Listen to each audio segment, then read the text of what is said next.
As we start on the back half of the calendar here in the A Square Cup Series, many challenges have been answered, and many questions have been answered, but still some drivers have yet to answer their own question of whether or not they're going to make it into the playoffs. Hello, everyone. My name is Kevin Young, bringing you the action here tonight, and we are here for the Richmond 180 here at Richmond Raceway, presented by 7 Bar Barbecue. So we joined already in the middle qualifying, as we did take a few seconds to come on the air to see some of the end of the NASCAR race. So we'll now show you how qualifying is going right now at the moment, with a little over 4 minutes and some change to go. At the moment, looking at the top of the table, we got Daniel Michelle leading the way, fastest car on track at the moment, with Adams and Gaiman in the top 3, as we'll ride on board here with Cody Pennell. If we can get the camera to pop over to the right area here, as we see him finish first lap of 2. This looks like he'll finish his second lap just momentarily, as we'll check him. And we'll actually now cut to Pennell here, as he's actually going to do 2 full laps.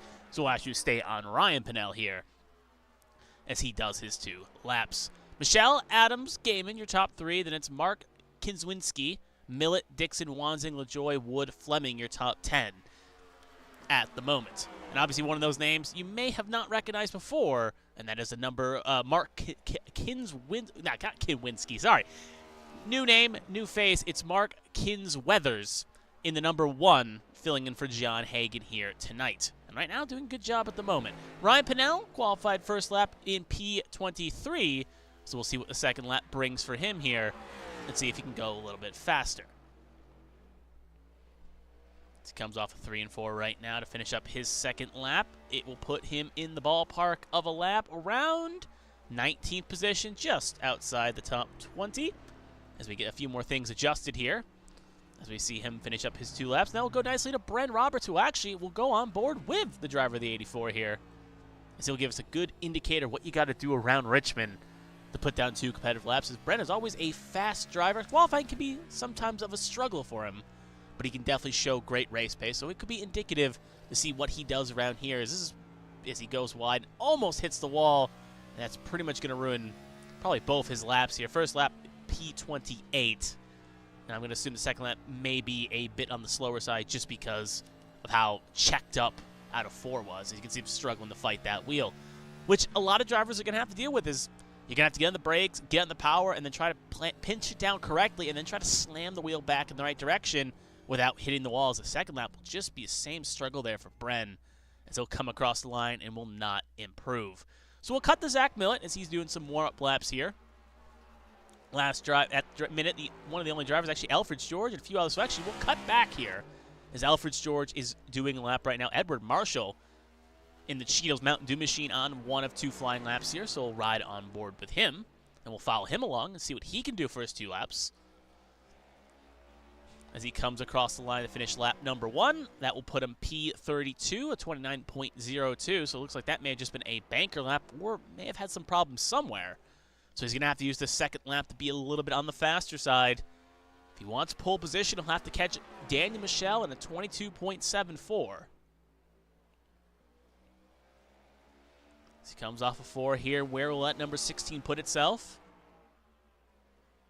He will improve up the P23. Meanwhile, who we were focused on a minute ago, Elthridge George, he will also jump himself up to P27 here. And he'll have one more lap to try to go a little bit faster. Blake Galloway just finished his first lap as well. We'll jump up to P19. But no one yet has put a time close to our pole sitters, Daniel Michelle's. So as Elfrid George comes across the line, can he go any faster? He will go up 1 spot, bump Robert Keach down a spot. Blake Galloway, last car here on a time. And he will jump up to P12, but will not get in the top 10. So his qualifying is pretty much done, as every car has put down 2 laps worth of time. That means Daniel Michelle will be your pole sitter, with Adams, Gaiman, Kinsweather, and Millett your top 5. Obviously, that name is going to catch me off at least a little bit, as it is a bit of a new name here. Obviously, by the way, if he is listening into the broadcast right now, if anyone wants to make sure my pronunciation is correct on that name, I will gladly take it. So as we watch Millett just do some extra practice laps here, as he is prone to do. Obviously, if you tuned in last week, Zach Millett finally found his way to victory lane and has punched his ticket, presumably into the playoffs. As long as he meets race eligibility and hits 80% of the races, he will be in the playoffs. So as Millett comes off 4 here, pretty much finish his last lap of practice, they'll be firing off in P5. But as qualifying is now officially over, thank you, Just the Top, for sponsoring the qualifying. Your top 5 will be Michelle, Adams, Gaiman, Mark, and Millett, rounding out the field before we go green.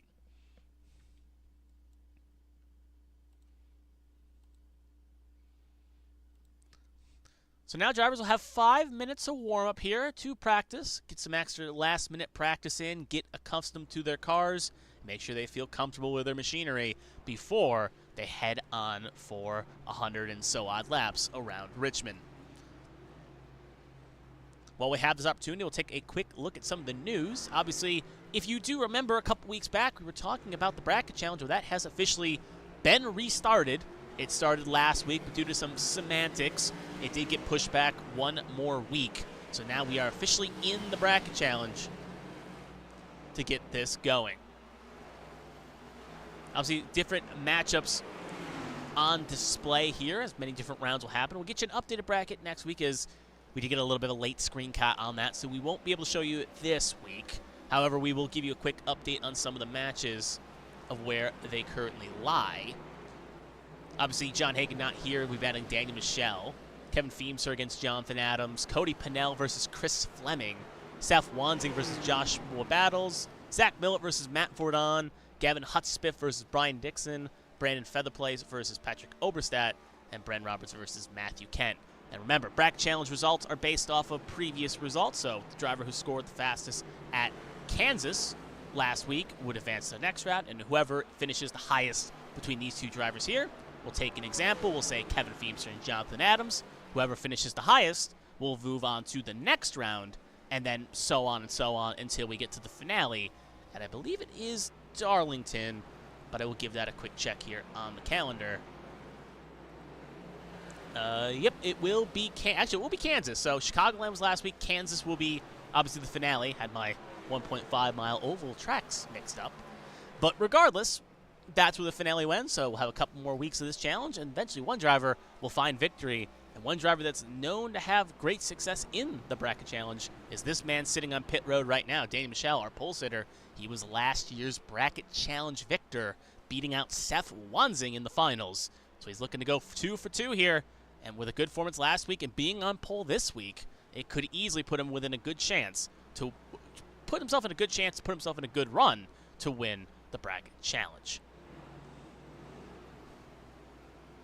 As more drivers get ready to do some practice, pit road can be a bit tricky due to the speed differential, so some cars will use this as an opportunity to practice pit road entry and exit.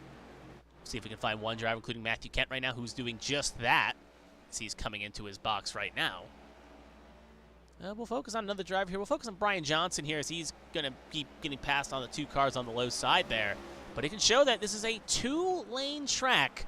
We're obviously going to brake hard, run the middle line, but if you are daring enough, and if a car has enough of a speed differential, you can make that middle groove work. However, we will not see really any 3-wide battling here tonight, unless it gets really desperate going on a late race restart. Other than that, though, with a minute and some change to go, we'll take a quick look at the racing information. 180 laps await these drivers. There'll be 2 stages, one at lap 25 and the other at lap 90. 6 sets of tires await these drivers. And actually, let me just make sure. I think I got the race information here. Hold on. Yep, there we go. So anyway, yep, you can see right here some track facts right now. So, yep, it will be, obviously, take the length into consideration, as it's 180 laps. Stages will be at 25 and 90. 6 sets of tires will be open to these drivers. Fuel will be at 50%. No fast repairs of note. 35-mile-an-hour pit road speed. A pit window to 60 to 70 laps, give or take. So obviously first stage will be good. Second stage could more than likely make it, but they may have to save a little bit, and final stage guarantees at least 1 green flag pit stop. Other than that, you can see the banking from the corners to the front stretch to the back stretch.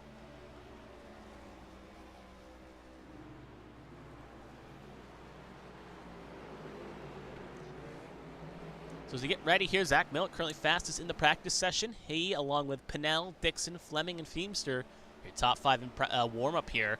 Now, obviously not the most indicative, as some drivers don't go as hard here in the warm-up as others do, but it can be kind of interesting to note if a driver usually has strong speeds in practice and quali and warm-up, they usually are on the fast track to having good success here tonight.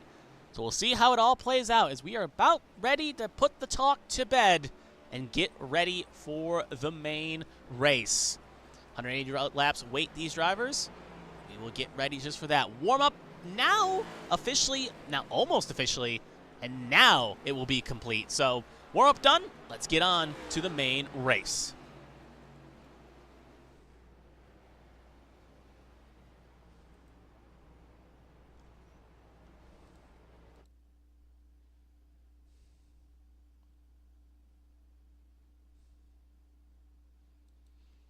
So for those just tuning in, thank you for joining us here on ABN Studios. My name is Kevin Young, and you're just in time to watch the Richmond 180 presented by 7 Bar Barbecue here at Richmond Raceway. Race number 10, I believe, of the season so far, as we are almost just past halfway in the regular season, as it's getting into crunch time before the playoffs start in just over a month and a half.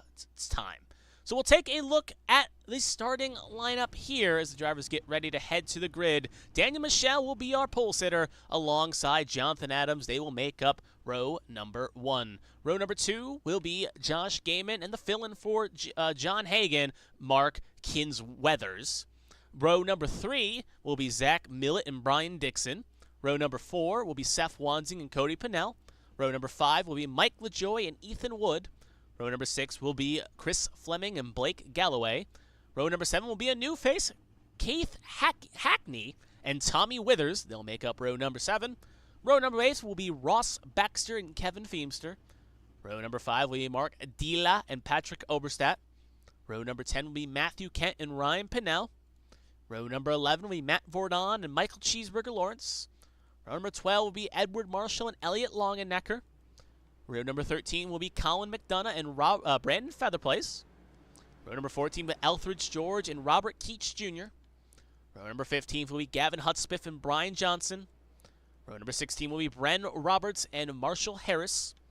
Row number 17 will be Joshua Battles and Nathan LaJoy. Row 18 will be, obviously ignore the car on the 30, Brian Rupert will be the last car on the grid. So we have 34 cars ready to take the green flag here. So it looks like we'll only get 1 lap of pacing here, so it's going to be a quick pace lap and a quick in on the pace car here.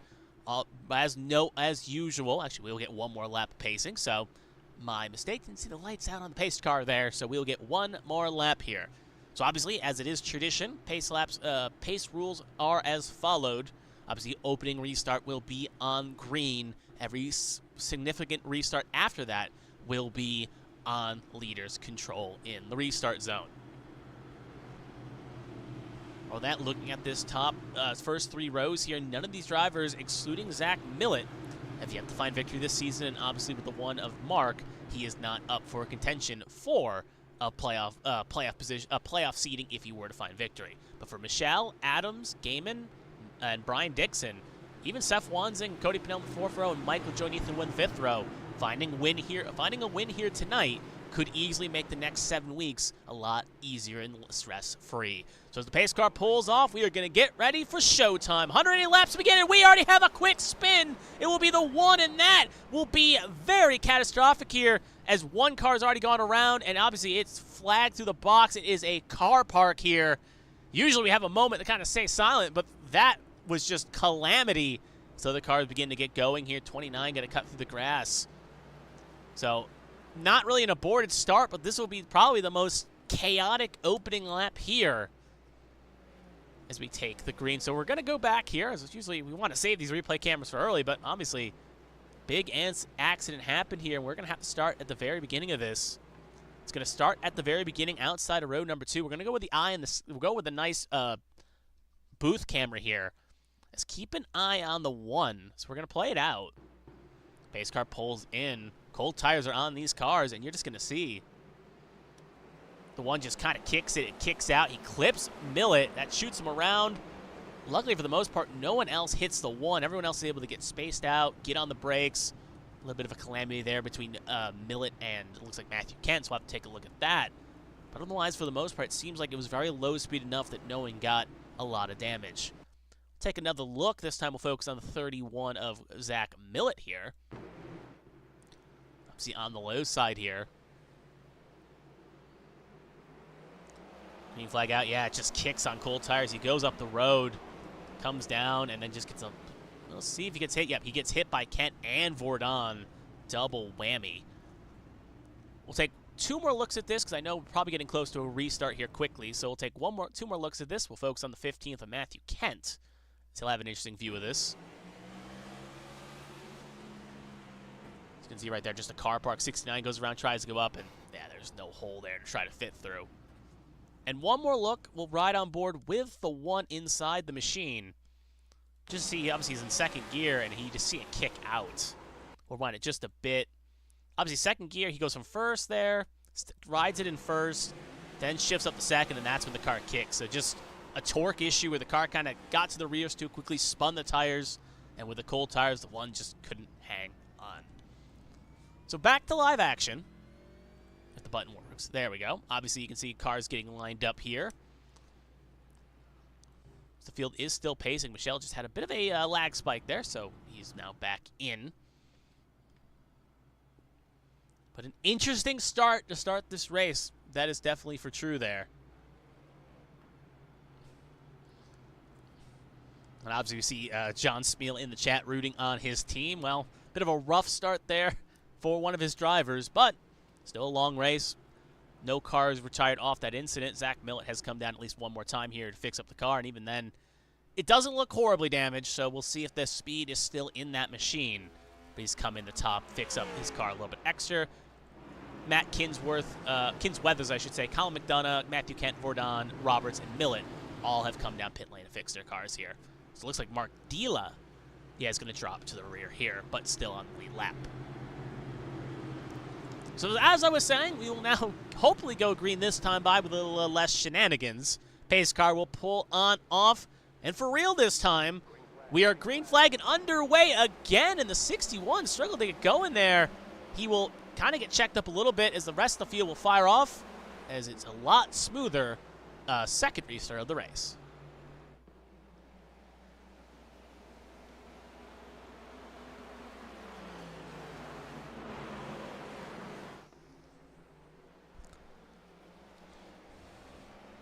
So Michelle will lead the first green flag lap, and will also lead the first 6 laps of this race in turn.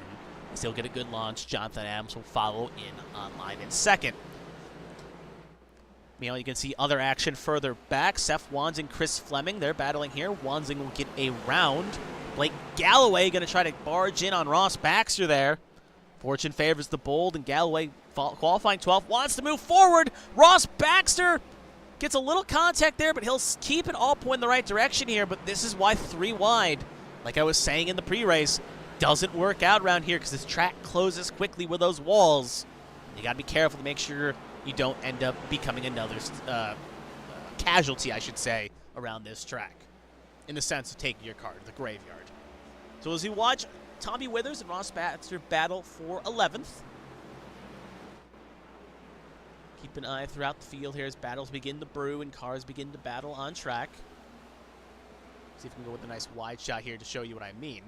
Blake Galloway continue to move forward here, as you can see in the far shot right there, as he's side by side with the 88 of Ethan Wood. Chris Fleming gets a little bit loose off corner exit. That's going to put him 3 wide here, and this camera really doesn't work in corner entry all that much, as the pit boxes end up cutting it out. But Fleming will hold on for the moment. You can see some of those early scars from that opening restart on the right front of that 38. It's a little caved in comparison to what a little up to in what you usually see. So as Galloway and Wood battle for 8th and 9th honors respectively. 2 by 2 by 2. Baxter gets a little bit loose further in the shot, but everyone follows around, and Galloway will get the job done. So put Galloway up to 7th. Chris Fleming will fall down to 8th, as now he's battling Tommy Withers. So we'll go back to the wide in the sky camera just to show you what I mean. It's 2 by 2 by 2, at least in other spots of this track here. But top 6 have pulled away a healthy distance from this bottle we're watching at the moment. So you can see as they get stationed here, as Fleming is still trying to hang on, we'll have a caution. Looks like it's going to be the 42 of Keach as he is sideways around. As you can see him on the inside wall there. Looks like Brian Rupert in the 6. He had a piece of this. Actually, he looks like he may have had an independent incident to this. Marshall Harris in the 19. A little bit scratched up as well. So we'll have to take a look here and see what exactly happened to bring out this caution. So we'll focus on Robert Keach here, as he's the first name that pops up in my battle box. And we'll play it out here. Okay, he gets a little bit loose. He has it saved. Still trying to save it, still trying to save it. Oh, and it hits the outside wall a ton. And then just nowhere for the 19 to go there. So just kind of an independent spin there, and just nowhere for the 19 to go. 2 cars technically involved in the incident, and thus making it a caution. We'll take a second look at this. This time we'll focus on the 19 machine. We'll ride on board with the 19 of Marshall Harris. Obviously a little bit further back of this incident. There you can obviously see the incident happening up the road here. Bounces down. By the time it happens, though, yeah, Harris really nowhere to go, per se. Just locked it up and ended up plowing into the accident here. We'll take 2 more looks. This time we'll go on board with the 42 and go inside the machine of the 42. It's just to show you, usually when these cars kick and you try to save them, it's not always a good recipe. You can see he has it saved, still trying to get it to save itself, and just the weight transfers back, and he ends up kicking that outside health side. And again, a spot you don't want to be, facing sideways on active racing track. We'll take one more look at this. This time we're going to see what happened to Brian Rupert as he's popped up as a crash, as he was not near this incident, so we'll see what exactly happened to him. If it's anything of note, or if he ended up just having a... he just had a self-spin, but did not end up well, I say didn't end up looping it, but looks like he ended up getting it sideways, but luckily, again, doesn't get hit, doesn't hit anything, so just a side incident to the main caution, our second caution of the night. Back to live action, you'll see Marshall Harris coming down pit lane. A few other drivers coming down too. Brendan Roberts coming up to get off sequence. There you'll see the 42 of Robert Keach. Zach Millett coming back down again to keep fixing up that car. But up front, it is still Daniel Michel leading the way. So it's 16 laps of 16 laps here. Or 15 to 16, as technically you don't lead the lap you're on until you get to the next one. So as we see him cross the line here, it will be 16 of 17 laps.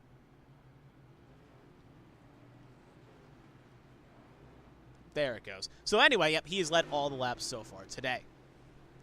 Remember, stage ends at lap 25 too, by the way, so it is going to be a short run to the stage here, as laps, if green, can tick off like no one's business.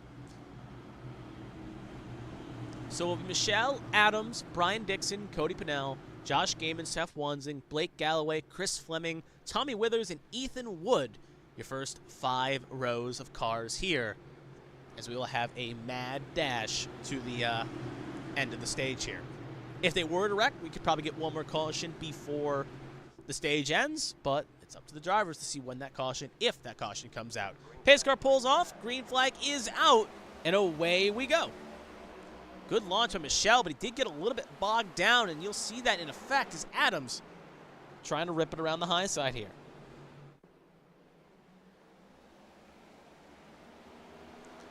Still side by side at the moment.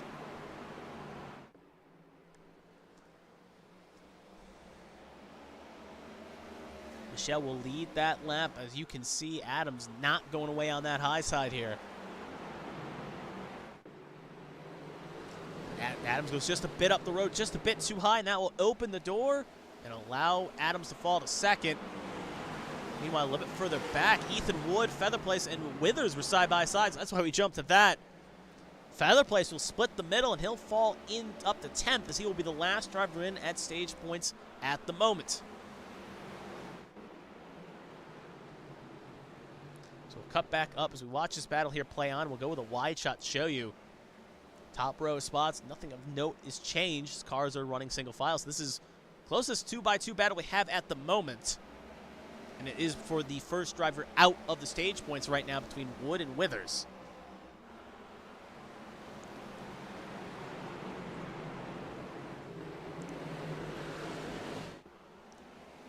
Still by side here, and it looks like Withers will have to concede here, and he'll jump right in front of the 22 of Ross Baxter. 29 will actually get an advantage here because of that, because of the checkup to the Lazy Bee Farms machine.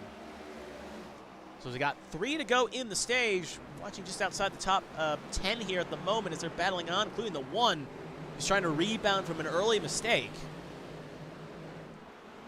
We'll cut back up to our race lead. As you can see, though, it is still the Daniel Michel show.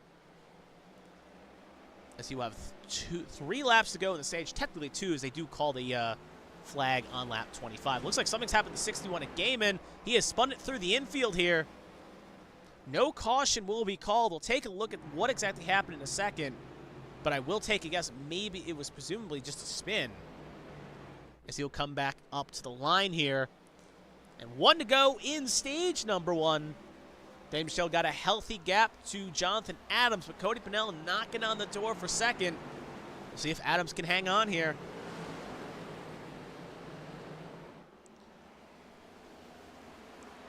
Still side by side. Adams going to try to shut the door, but as they come off of 4, Daniel Michel will take stage number 1 in a dominating fashion. He'll take it as you see the rest of the cars begin to file in. And that will end the stage. Last driver getting stage points will be Ethan Wood, with the mistake of Josh Gaiman will promote Ethan Wood inside the top 10. So as the field gets caught up to the pace car here, we'll take a quick look to show you how they ended up resulting for stage 1. Michelle will take top billing and top points. Jonathan Adams will be in second. Cody Pennell third. Brian Dixon fourth. Seth Wansing fifth. Blake Galloway sixth. Ryan Pennell seventh. Brandon Featherplace eighth. Chris Fleming ninth. And Ethan Wood rounds out the top 10 here. Obviously, Featherplace Pennell making big gains here and get some crucial stage points.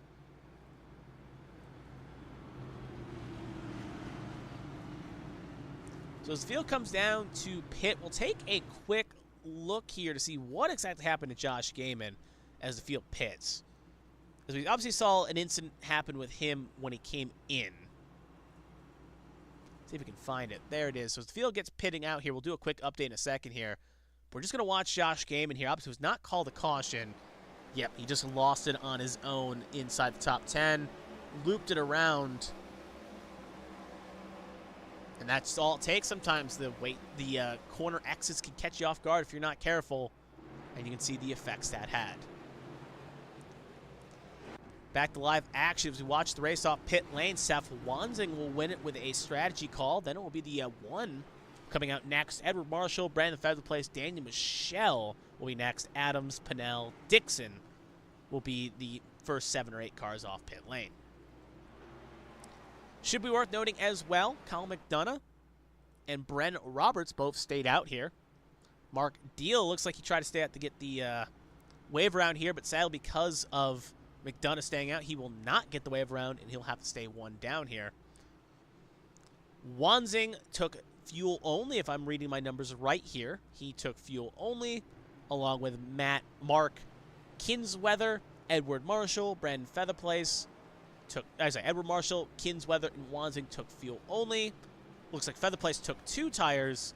Michelle will be the first driver on 4, along with Adams, Pennell, and Dixon. Hackney Johnson took fuel. So a mixed bag of strategies here, at least in the top 10. Some wanting to try to take an element here and try to see what fuel only will work. Others taking a risk here and staying out, knowing that theoretically, if you came in and topped off of 15th or 14th, knowing the window's about 60 to 70 laps, there is a chance, maybe with a helpful caution, you can make it to stage 2 without having to pit again. Meanwhile, some other drivers wanting to see if 4 tires could be the way to go. And this is really the best chance to really test it out, because it's the range of test, if you will.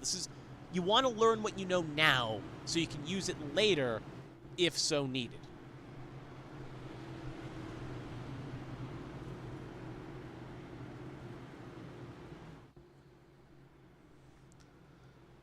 So McDonough will have control of the restart here for stage number 2 in that stickerrobot.com machine.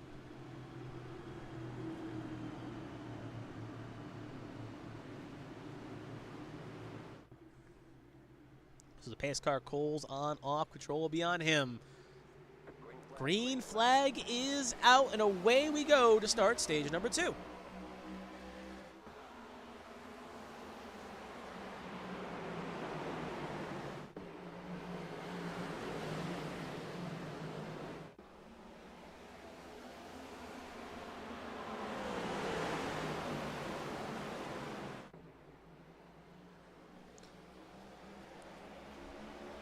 And as McDonough leads that lap, Seth Wanzing will get a good run there on Roberts. And looking at Roberts, he gets a little bit loose way up the road.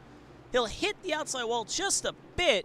It's hard to tell from that angle if there was any contact of sorts, or if it was a situation where he ended up maybe not losing on his own. Regardless, he will end up losing a ton of spots. Back up to the top spots, though. McDonough, Wanzing, Feather Place will put themselves out in top 3, and we're having a battle for the lead here as well. Swansing trying to get a good run here on the 39 of McDonough. Still side by side, McDonough and Wanzing will touch fenders. Will shape street metal. But those 2 fresh tires will play dividends to Wanzing. Or sorry, fuel only, I should say. Feather Place on the 2 fresh tires. And Wanzing will get clear of McDonough. Feather Place will also follow suit, but don't look now.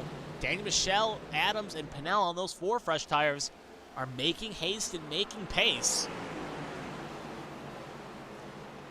As they've already caught themselves the 3rd, 4th, and 5th, respectively. Well, 3rd and a 2nd here as the tire differential probably will play out, but stranger things have happened as McDonough just trapped on that high side without a home down. As we'll ride on board here with Edward Marshall, as he's got a good seat in the house, what you're seeing right now. McDonough just pinned on that high side. Nor can really take it. And up the road, you can see Michelle trying to use those 4 fresh tires to try to rip around the high side, but we'll have to hold that thought. Caution is out, and it's going to be for this man, Ryan Pinnell, as he is around along with Chris Fleming there in the 38. He will also fire around, though, so both cars looking poised to continue. But we'll take a look and see what happened. So obviously we'll get a better angle here. Ryan Pinnell obviously there. Chris Fleming just up the road. And in between them is Mike LaJoy. So I wonder if maybe LaJoy has help in this too. Ooh, it's interesting. We'll have to take a look at this. But it looks like maybe LaJoy got into Fleming. Maybe Fleming lost in front of LaJoy. Regardless, that checked it up and got Pinnell involved in the shenanigans here. So speaking of Chris Fleming, we'll take a look here as well. And we'll go with a nice eye in the sky camera here. It never does lie. So we'll play it at a 4-speed, and we'll watch it out here. So you can see him just behind Matthew Kent. Ryan Pinnell already getting a little bit loose in the corner there, but not going to affect this incident.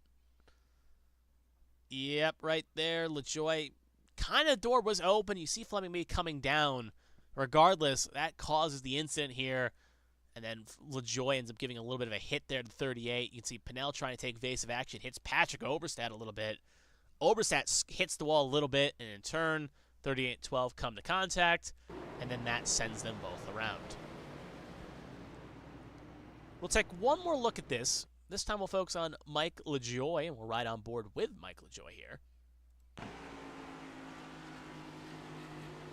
Yep, there's the contact right there. And again, just like the door was open, but LaJoy ended up piling in here. Just want to see if anything happens to LaJoy. Because it does pop up a little bit later. He may have been involved in something, but at the moment it looks like he was relatively okay. He does check up here, but I think it's just a get reorganized. So back to live action. At the moment, Seth Wanzing is our race leader. Danny Michelle was able to get the move to stick there on Feather Place before the caution came out. So he'll be promoted up to second. Then it'll be Feather Place, Adams, Cody Pinelli, your top 5. As we should get the one to go this time by here. Obviously, Wanzing and Michelle have been fighting hard these past weeks between the two of them. They had a big battle in Indianapolis, a big battle last week at Chicagoland fighting for the last podium spot, which ended up going to Feather Place. as he was able to run him down on 2 fresh tires in comparison to Wanzing's older 4 tires and Daniel Michel's fuel-only call. So our podium battle for last week occupying the first 3 spots here. Meanwhile, outside the top 5, we got Mark Kinsweather in 6th, Brian Dixon in 7th, Blake Galway 8th, Ethan Wood 9th, and Joshua Gaiman back inside the top 10.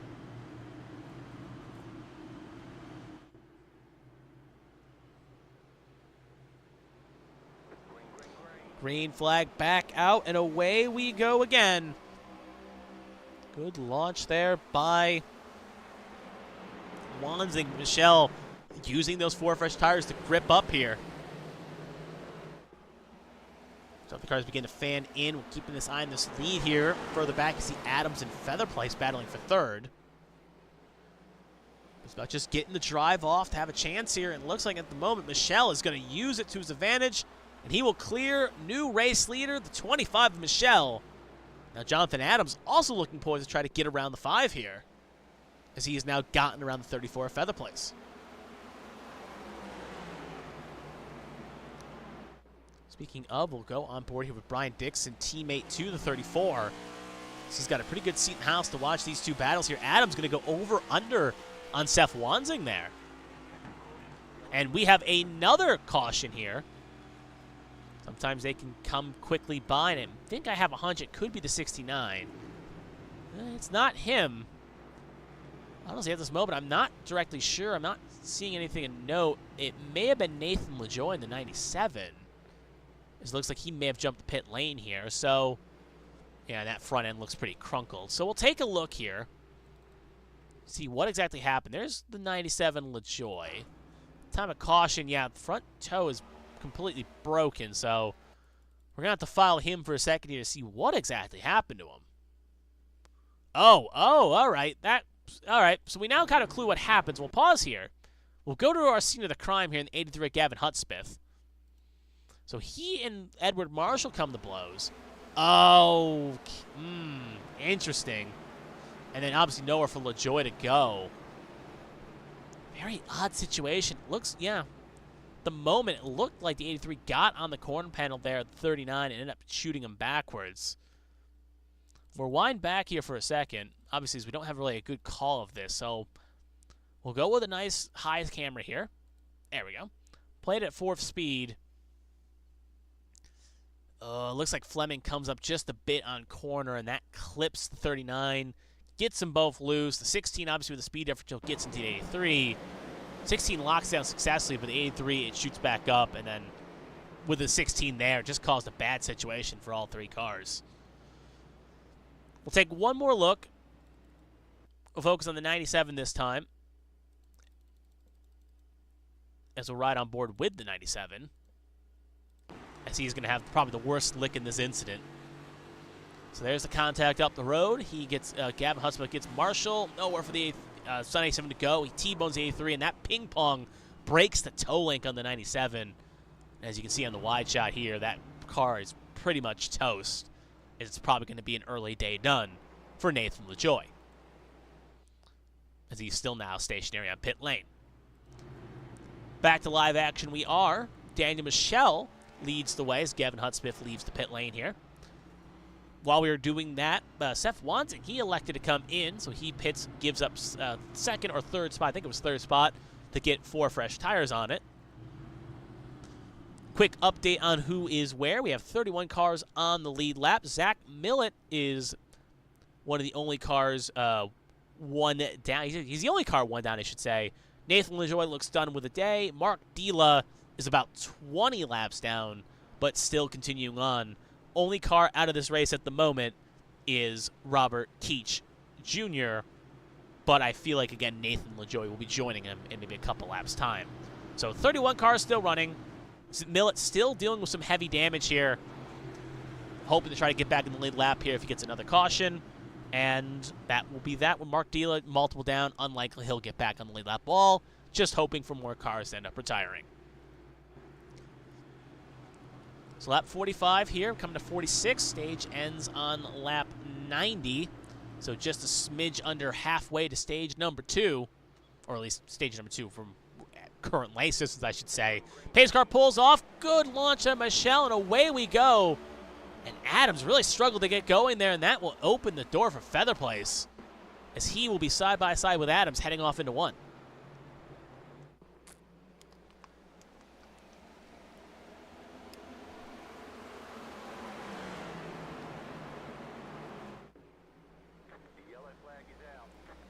And we have another caution here, and it's a big incident right now. Looks like Seth Wansing was involved. Brian Rupert involved as well in the 6. Marshall Harris involved. 83 at Gavin Hudspeth involved. Again, it seems, with something else here. And Marshall Harris involved as well. But at the moment, it looks like Seth Wansing may be beached, but it looks like he'll get it going here, so he will continuing on. So we'll take a look here. Obviously not sure where it is, but you can see already up the road. Looks like it may be Gavin Hudspeth and Alfred George, but he may have got some help there from Wansing, depending on where the incident occurs here. So we'll take a look, rewind back just a bit, and we'll play it here. So we're going to focus on the 6 of Brian Rupert here, play it at full speed, and then pause and play it at half speed. So, I wonder if Wansing's bump really doesn't play a factor, but it looks like Rupert maybe comes up a bit too much, maybe some net code. Gets into George. It shoots Rupert down right in the pathway of Seth Wansing, was trying to maybe do a quick over-under here. Big lick for the number 6 here. That ping-pongs the 5 up the road. And right in the pathway, Marshall Harris, who, for the most part, got away pretty unscathed for what could have been. And then you can see Gavin Hudspeth end up piling in there to make things a little bit worse. So we'll take a look at live speed this time by and focus on the 5, because I do wonder if there was any sort of contact there, or if it was just car coming up in Rupert. Yeah, it looks like Rupert just comes up a bit too much, not knowing George is there, and ends up shooting Wansing up the road, and then you can see big lick. We'll take one more look at this, 2 more looks at this. We'll focus on the 83 at Gavin Hudspeth. We'll ride on board with him, as he will have a very interesting look at this. So there's the contact swing at the road. At that point, you don't know there's an accident until it's too late at this point. He's up high, but by the time he gets slowed down, there's really nothing he can do. And we'll take one more look. This time we'll focus on not Ryan Pinnell, but we'll rewind a little bit here, and we'll focus on the 19 of Marshall Harris here. As he has another good seat here. So you can see just up the road. There's a little contact. Shoots the Wansing, and again, just... Ooh, considering how bad it could have been, getting spun around just lightly there is probably a good consolation prize for what could easily have been a toe length braking or a whole front engine just getting destroyed. So as Wansing comes down pit lane, he'll be joined by Brian Rupert as they will try to fix up their machines. But up front, as we got in the 1 to go, it'll be Danny Michelle, Brandon Featherplace, similar to where we left them. They'll be row number 1. Jonathan Adams, Brian Dix will be row 2. Cody Pinnell, Blake Galloway, row 3. Mark Kinsweather and Ethan Wood will be row 3rd. Mars Baxter and Kevin Feemster will be row number 5.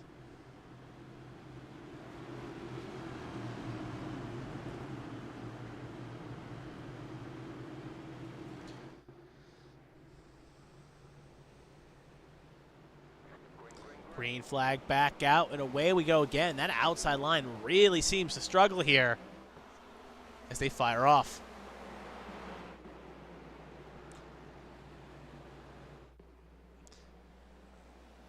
Honestly, the more I watch those restarts, it makes me think maybe if we get a late restart, you may want to end up being 3rd if you can help it. Just because it seems, again, just drivers are struggling to really get going on those outside line. But then again, these past restarts, it's been cold tires. We'll have another caution, and it's going to be the 61 of Josh Gaiman. He's around with Matt Vordon in the 00. So he'll also end up going around here. So we'll cut the fat here. We'll just see what exactly happened. And hopefully this does not become a trend similar to Martinsville. So we'll play it out here. Oh, George drives a little bit too deep. Hits the 61 to George. Gaiman sends him around. Vordon never gets a piece in this, really. He just kind of stops. And then you can see the effects that had. Take another look, this time going on board with the 00. We'll go with a high camera here. You can see 3 wide, just trying to make the move. Gets to Fleming, can't avoid to hit him. It just, again, too deep. And the 61 just happened to be there. And you can see the effects that had as Vordon just luckily gets on the brakes and doesn't end up piling in. We'll take one more look, this time on board with the 00 Matt Vordon.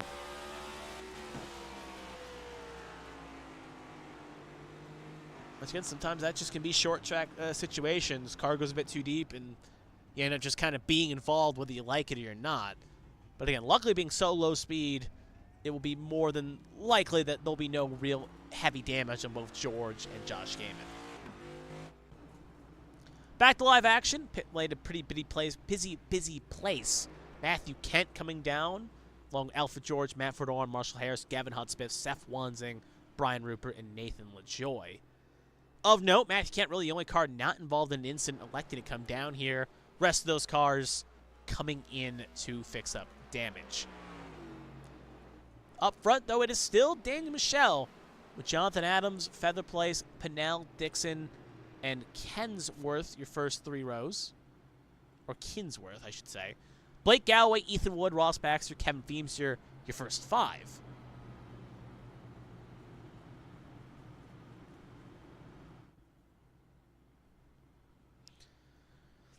And now I'm a bit intrigued to see on restart. Because first, any car that has presumably, pitted at the stage break will more than likely be able to make it to the end of the stage here just because of proximity of principles, just because of so many caution laps.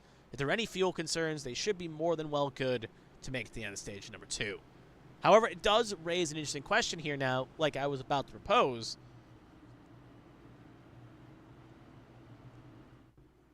We'll see how Adams fires off here on the high line.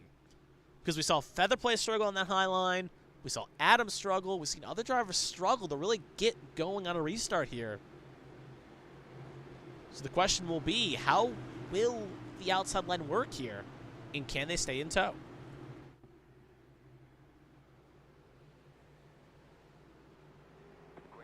Green flag is out, and Adams pretty much lets in here, but then he actually loses it. He may have possibly got a restart violation just because he kind of made it too quick of a move. Meanwhile, Pinnell gets turned a little bit by Dixon, still trying to avoid the incident. I think, well, hold on. Still no caution, and now there will be a caution.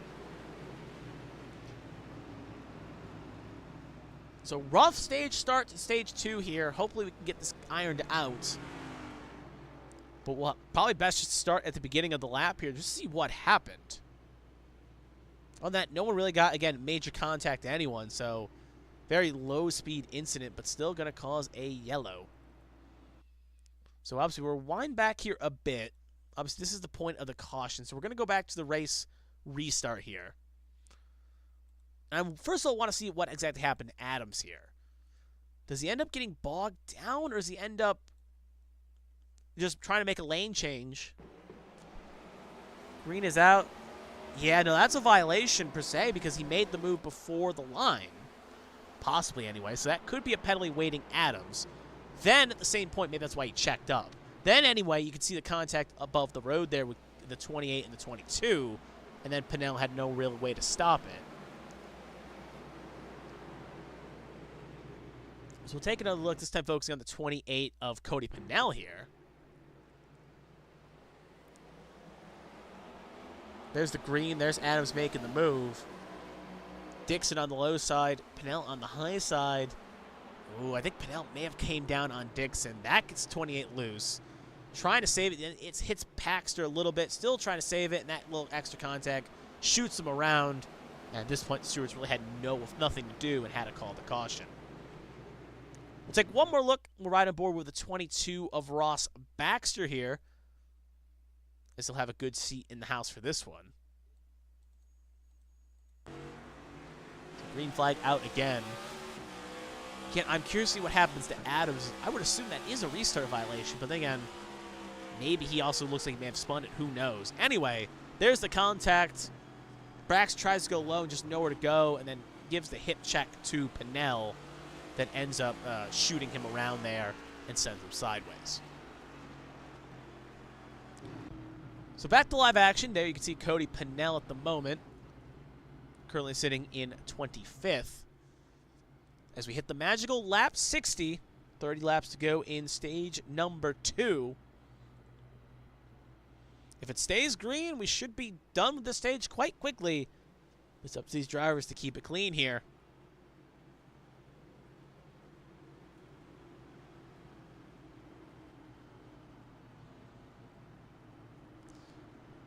So it will be Michelle, Featherplace, Kins, Weather, Adams, Dixon, Galloway, Feemster, Wood, Roberts, Baxter, your first 5 rows.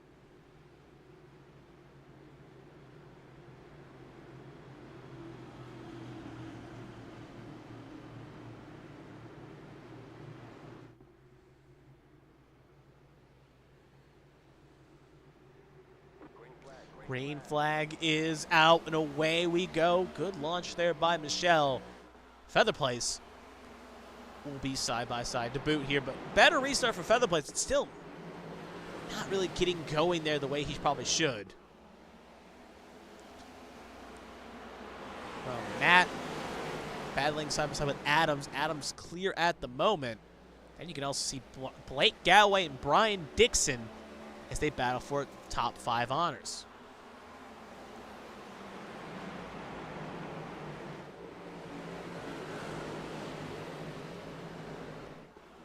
So you can see some smoke there. Looks like it may have been a previous incident, or someone may have lost it on the previous, not even the previous incident, the previous lap, I should say. However, you stay green. More importantly, Galloway will beat Dixon as he will get 5th position. And we have another caution here. Trying to see who exactly it's for. There's no names of interest have popped up. Just kind of flipping through my Rolodex here. Not seeing anyone of note, so we'll take a look here. Obviously, it's not going to be this far up front. 3 wide here. We'll see if they make it through okay. Oh, all right. That explains what the problem is. I don't know why my box of information didn't tell me Longnecker shot up the road. So there you can see Longnecker sideways. So it's going to be Elliott Longnecker here. So we'll take a look here. Probably find a good angle here. We'll play it out. See, Longnecker in that windy Chevrolet gets a little bit loose, tries to save it, right up the road, right in the Fleming. And Millett's bad day will continue as he finally got back in the lead lap, and he ends up getting involved in that incident with quite a treat. Looks like something else happened a little bit further back. So we'll take another look here as well, this time focusing on the 15 of Matthew Kennedy. He's a little bit further back here. So the incident's going to happen just up the road here, and this is the second part of the incident. Yeah, Kent gets piled into Edward Marshall. And it crinkles the front end of that Bucky's machine. We'll take another look here as well. This time we'll focus on right on board with the 31 of Zach Millett. As you can obviously 3 wide just up the road here. And it's not even related to this incident. There's Longneck going sideways. And anyone that outside line just nowhere to go as Millett just packs the rear of Colin McDonough. And we'll take one more look at this again, this time focusing on the 9. We'll get a nice eye in the nice shot here at start-finish line. Yeah, Longneck just comes up the road. Good avoidance by Cheeseburger Lawrence and a few others, but Marshall, Kent, Gaiman, and McDonough and Millett all involved in this incident.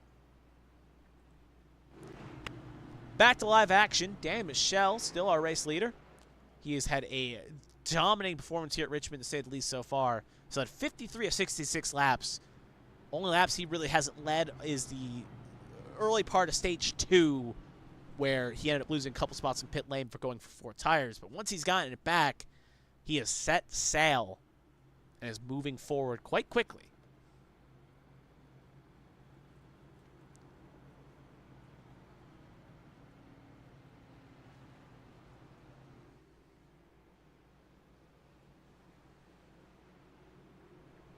So we got the 1 to go that time by lap 67 complete. A little bit under 25 laps to go for stage number 2. Get no real fuel concerns here at the moment, as all drivers who, again, presumably pitted to start stage number 2, should be good to make it to the end of stage number 2 here with all these extra caution laps. Really now comes down, the question mark is, will we get a long enough green flag run here to allow some of these drivers to run down?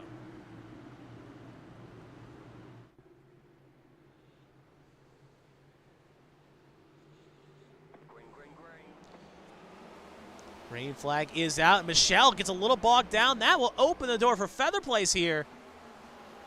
They'll be side by side, so a little bit of a rear spin there by Michelle.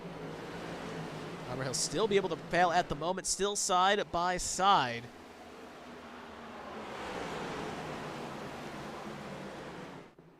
Sniper driver giving an inch at the moment, but Feather Place will lead that lap as we continue on.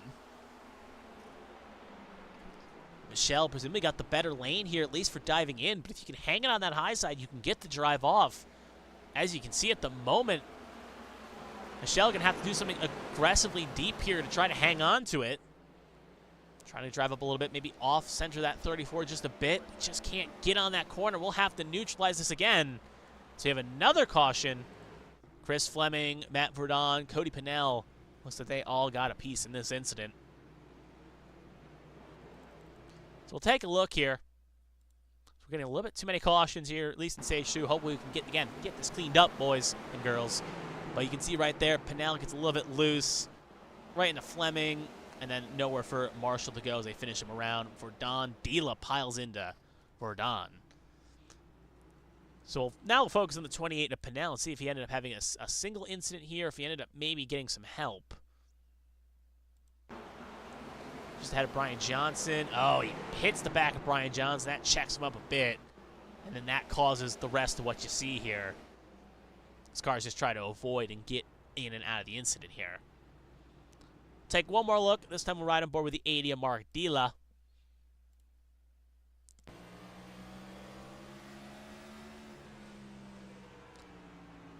There's the contact, shooting up the road.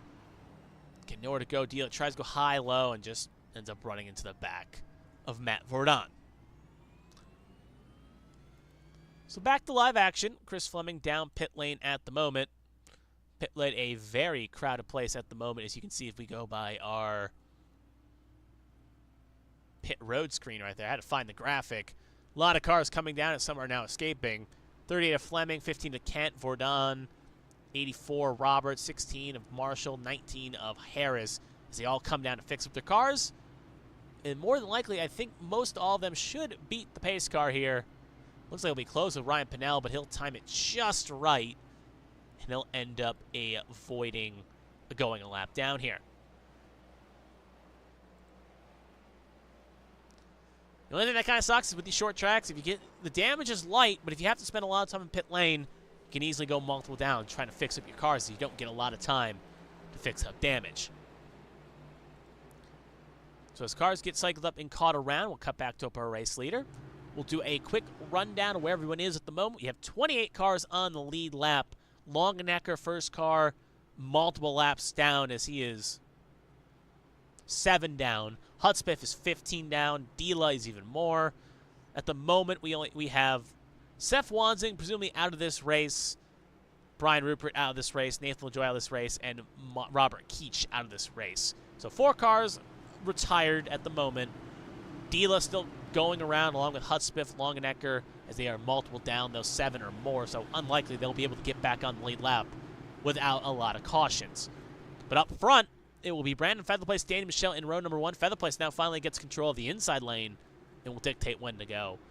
Then you got Kinsworth, Adams, Galloway, Dixon, Battles, Wood, Hackney, and Baxter, your top 10.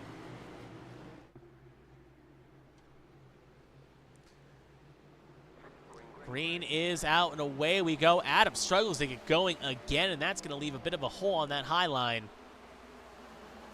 But up front, 34 gets going and gets clear of the 25, so something to kind of see in the real-life short track package. You want to kind of be the car that controls restarts, as in turn you kind of give yourself a run down here to try to pull away.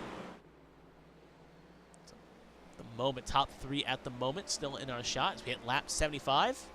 15 to go in stage number 2.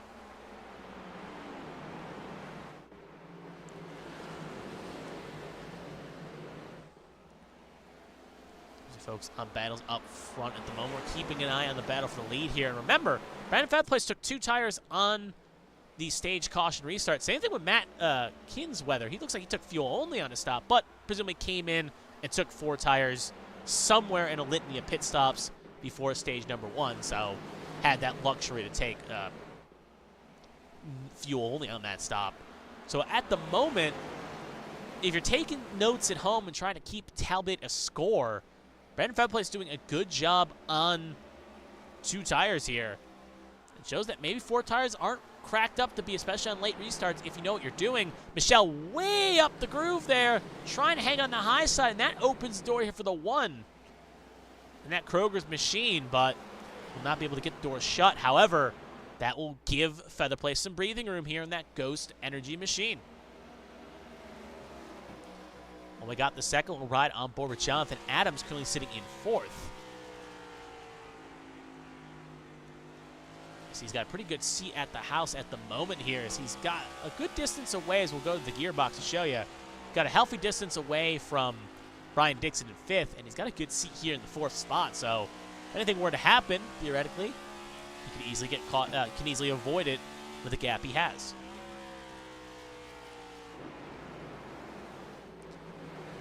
Take a little bit further back. We have a battle for the last couple stage pods here. This is for a battle of 9th on track. Keith Hackney and that Team Conti's machine side by side with Ross Baxter. Baxter last driver in on stage points at the moment. However, if the pass were to happen here, it would flip. Mike LaJoy currently in 11th. Trying to find a way inside the top 10 for stage points. It looks like he's going to try to make a move here. Baxter going to push the issue a bit in his Toyota. He'll get clear. Meanwhile, we'll be side by side for LaJoy and Withers here for 10th. They're still battling for last stage points. Hackney at the moment will probably not make, even if he is, I don't know if he's bumped up, he's a part-time, he's not a part-time driver, he's not a charter driver, I should say. However, depending on how he runs, obviously I don't think he'll make playoffs, as he will not meet eligibility requirements. So stage points are a bit mute point for him. However, he's still here to have a good time and, you know, battle for positions on track. At the moment, he gets passed by LaJoy, so he'll be first driver out of stage points. Meanwhile, though, Zach Mill, remember, top 5 car in quality practice. For all that opening last incident, has been playing rebound ever since. Every time he tries to get forward, something happens to him, as he's going to try to get the last stage point here at the moment. Luckily, has that win last week from Chicagoland. However, he wants to get as many stage points as he can, because they can come in crucial when especially you need them. Back up front, it's still Brandon Featherplace leading the way, but he's got a bit of a train forming behind him, with Michelle, Kinsweather, and Adams have broken away from 5th on back. They will catch some lap traffic here. That's Colin McDonough just up the road, as we'll ride on board with the 34 to show you. It's McDonough, and then I believe that's Mark Dila, the next car on track. McDonough will just get out of the way in a sticker robot machine, not try to throw a block, as he will more than likely be the first car one down here. But actually, that's Chris Fleming, so there is a bit of a race here for the last stage point. Fleming will also not put up a fight, will allow Featherplace to get clear. That will have 5 laps to go in stage number 2. It's Featherplace, Michelle, Kinsworth, Adams, Dixon, your top 5. Meanwhile, again, Millett moving forward here and moving quickly up to 8th. Actually, 9th, I should say, as he gets around Ross Baxter. Now going to try to set his sights up for 8th. Speaking of Baxter, last driver in on stage points at the moment, but he's got Mike LaJoy and Josh Gaiman hounding his rear. We'll see if he can hold his nerve, because Baxter could use the stage points here, especially every point matters, especially later on here, coming to the end of the playoffs. Bit of a checkup just behind the road there between the 60 and the 69. 69 got a little bit up the wall there, almost got into the 60. They keep it pointing all in the right direction. Back to the lead we go. Featherplace that time by was slightly slower than Michelle, the 1, and Adams. However, not a big enough gap to really cause Michelle to gain any roads. This time by 23:43 for Featherplace, 23:36 for Michelle, 23:33 for Kinsweather and Adams. as they ride in tow. Usually when we get to 2 to go, pit lane closes, drivers could try alt strategies, but since the track is so short, no driver will elect to come down and cough up 2 laps to try to flip the stage. So we'll not see that here today. As we fit the white to go in the stage. Michelle looks a bit too far back. We'll see if Kinsweather can maybe push the issue on Michelle here. But as they come off the last corner, Brandon Featherplace will make it work, and he will take stage 2 with a little bit of cushion. Michelle will come home in second. Kinsweather will be third. Adams fourth. As we wait for the rest of the drivers to come across the line here. And that will end the stage with Ross Baxter losing out to Josh Gaiman for last stage point. So as the field gets recycled here, we'll take a look at the stage 2 results. Brandon Featherplace takes the win. Brandon Day Michelle second. Mark Kinsweather third. Jonathan Adams fourth. Brian Dixon fifth. Blake Galloway sixth. Josh Battles seventh. Zach Millett eighth. Ethan Wood ninth. And Josh Gaiman getting the last stage point. So as pit lane officially opens here, obviously Fleming should get the lucky dog here. It's his first car one down. I wouldn't be shocked if McDonough maybe tries to wave around here, but with that car being heavily wounded, he may be better off just trying to fix it up more and trying to hang on.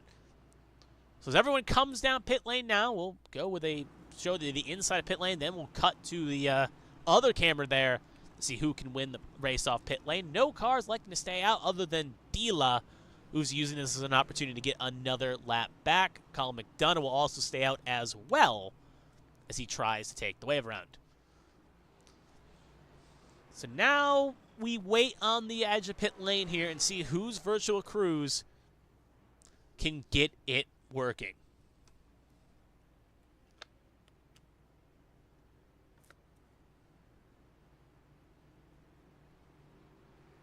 And Michelle will win it off. Featherplace will get second. Then it'll be the 8, the 1, the 05, the 03, the 31, the 11 will be the next few offline. And see the rest of your drivers cycling off pit lane.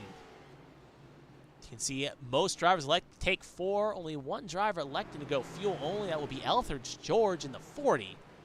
So everyone taking 4 tires, not going for 2 here.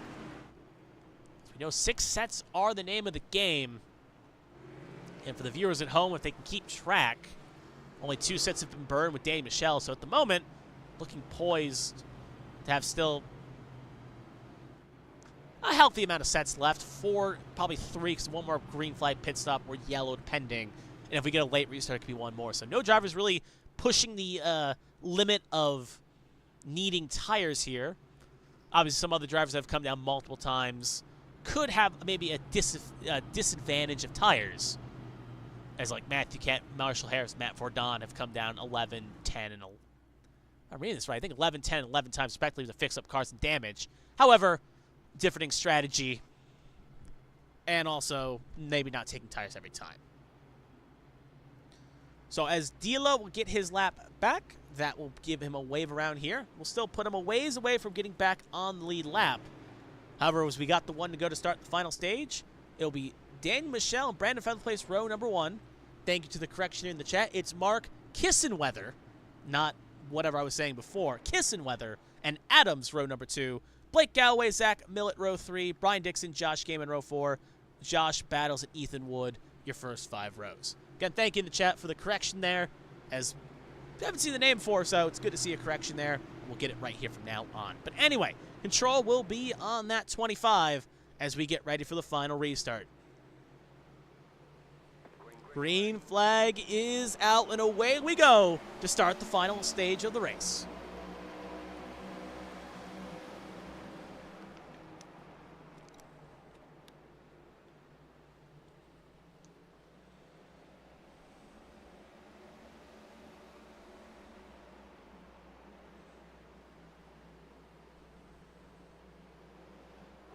Dan Michelle will not make the same mistake he made to end stage 2 there. We'll get a great restart and get a healthy distance on Featherplace. Meanwhile, Featherplace in Adams battling here for second. Adams going to get clears to put him up the second. Featherplace down to third. Then it's 3 wide with Dixon, Galloway, and Millett Now remember, we really haven't seen what Millet has in store, as he has been playing recovery drive for these 2 stages. So now that he's got a chance here, we'll see what he can do in that 31. But obviously right now, Dixon will get 5th, Galloway to 6th. And you also got Josh Gaiman as well, who spent the whole second stage trying to recovery drive as well. So watch this battle for 5th on track. Galloway will get clear, and we will have a caution. Looks like it's going to be the 9 along in Necker. He's obviously involved in this, since you can see him slowing up. The 69, Keith Hackney, will also be involved, and it looks like they are the 2 main cars involved in this incident. So we'll take a look here. Obviously, they're not around each other on track. Obviously, there's Hackney, but no sign of Longnecker. So it could be happening up the road here. Let's see where Longnecker is. Oh, he's even further back. So it's going to be with something happening to Hackney here. So we'll take a look.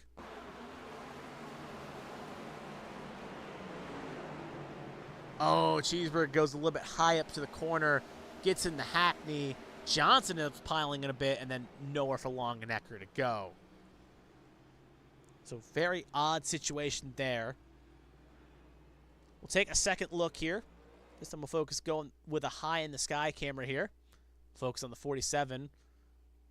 So we can kind of see what happens here.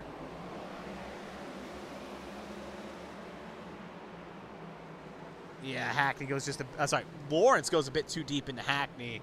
That's all it takes some time. Similar to what we saw with George and Gaiman. Just a bit too deep into the corner. Take one more look. This time we'll focus on the 9 of Longenecker. So we're right on board with him.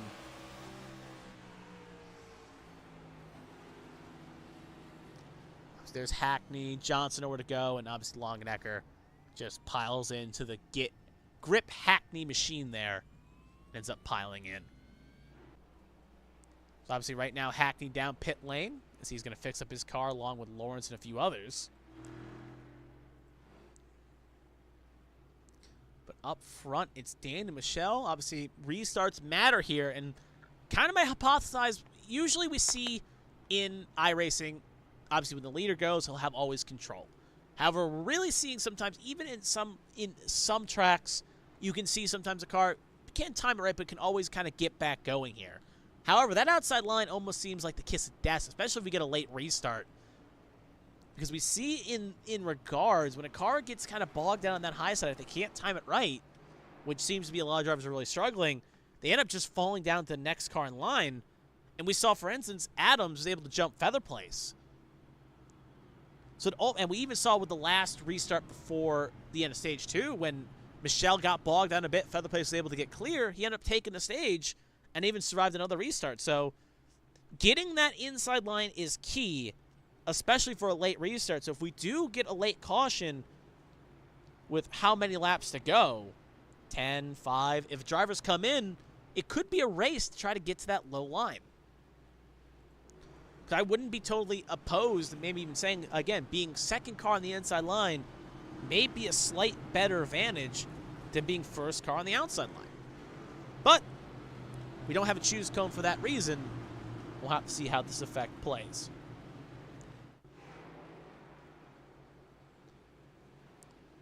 Regardless, we will go green this time by with Michelle and Adams row 1, feather place Kissenweather row 2. Got to make sure I make that note.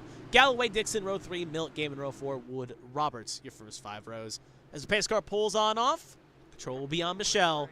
Green flag is out. Away we go. Couple cars get stacked. Maybe Michelle had to get a bit of a shunt there for feather place.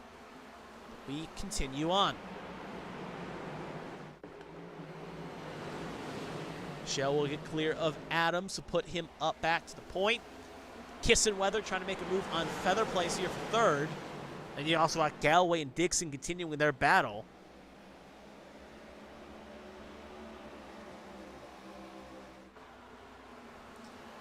So they battle for third on track right now. You all see Galloway trying to clear Dixon in the foreground.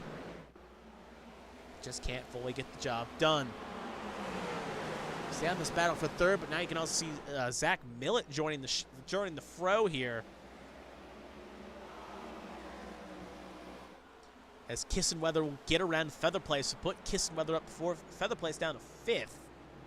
Or 3rd and 4th, I should say. Zach Millett now trying to get the job done and get around Galloway, which he will. So now he'll set his sights on his team boss just up the road.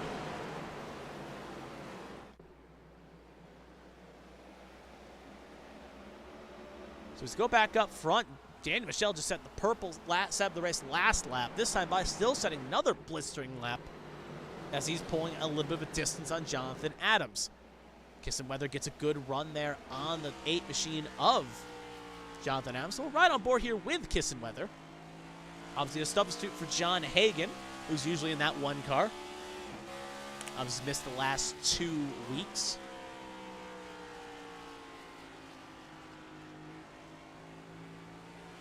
It's all about really pinching the throttle and getting the entry and exit you need. And Kissenweather doing a decent job here.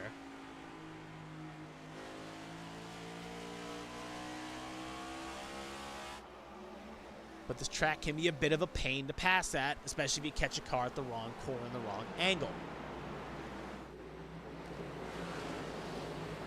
So as Michelle gets pull away here, and we see the battle for second, a little bit further back, we got Josh Gaiman trying to make a move on Brian Dixon here. This is for 7th on the track.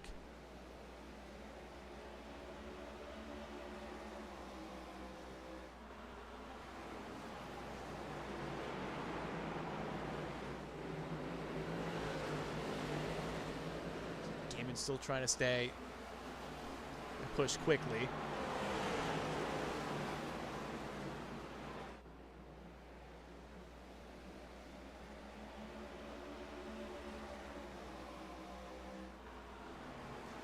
Still watch right there. Now Robert's going to try to go high side on Gaiman. Dixon trying to split the middle here. Dixon almost coming low. And he'll cover the block off. Now Robert's going to try to rip around the high side.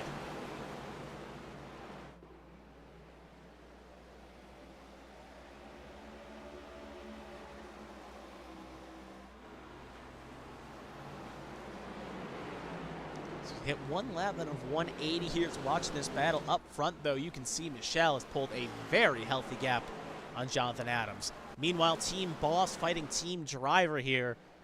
This is the battle of Bowie Esports. Obviously, Bowie got a good lead in the Constructors after a good, strong performance last week as they extended their distance over SRD Motorsports.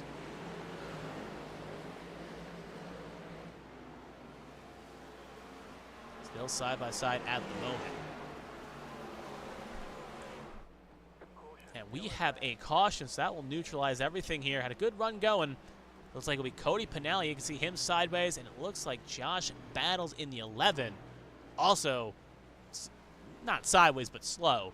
So we'll have to see what exactly happened. Cody Pinelli also had to jump pits, as you can see. So it looks like it may have been heavy damage for the 28, or at least somewhat important damage. So we'll take a look here. Oh, Pinnell got in the... Oh, that's interesting. Looks like maybe Pinnell hit the corner panel battles, and that just caused a big old stack up. And that, in turn, basically sent Pinnell into the outside wall there. Very odd from that angle, but it looks like indirectly Pinnell may have caused his own misery there. We'll take a look. We'll go with a higher camera here. See an angle of what happened. We'll play it at a slower speed. So keep an eye on Pinnell as he goes up. Yep, he gets right into the corner rear bumper of the 11. That upsets the 11. Almost clips Easton Wood, which could have made this a lot worse. Goes high, go low. He's slow. Baxter hits the back of the 28 of Pinnell. And then ends up shooting the 28 sideways. He hits the outside wall. Now we'll play it at full speed.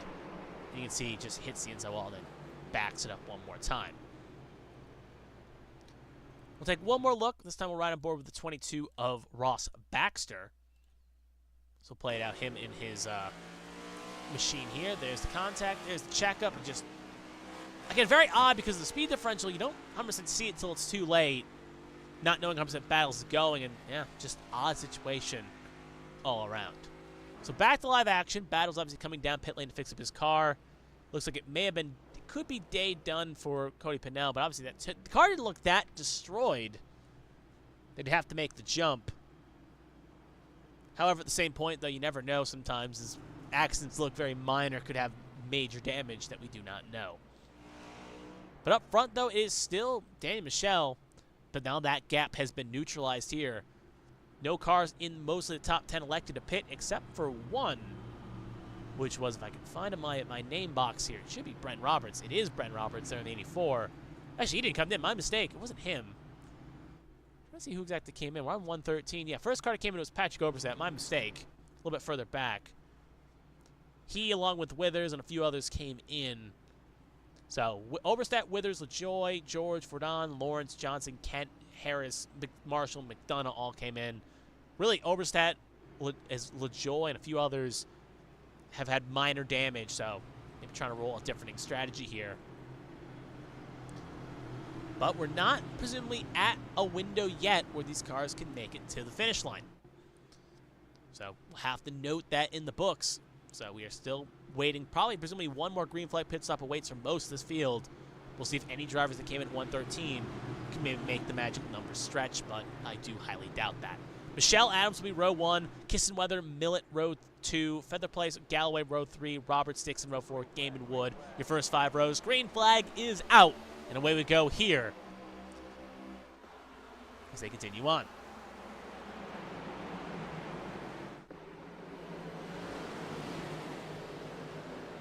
Good launch again by Michelle as he'll get clear. Kissenweather going to try to make a move on Adams. This, again, kind of what I was talking about. You don't want to be that high car in the 2. It leaves you vulnerable in the turn. It's now going to allow a chance for Michelle to check out, but at the moment looks like Adams will have his choice, but he can't get the car to go low here. So that's going to reopen the door for Kissenweather. Millett's also there to kind of pick the bones here, depending on what happens. Now Adams will get the car low, so at the moment he should be able to hang on to second. But looking at Millett, he's able to rip it around that high side. He is now up to third, and he could be the car that Michelle, nay, the rest of the field wants to see, as he looks like he's got a fast number 31 under him at the moment, as he is now side by side with Jonathan Adams for second. Team Conti's Sim Performance machine under the Carolina Hurricanes machine. Adams will tactically keep second for the moment as they cross the line. We'll see if Adams can keep it going here, because that inside line does usually prevail.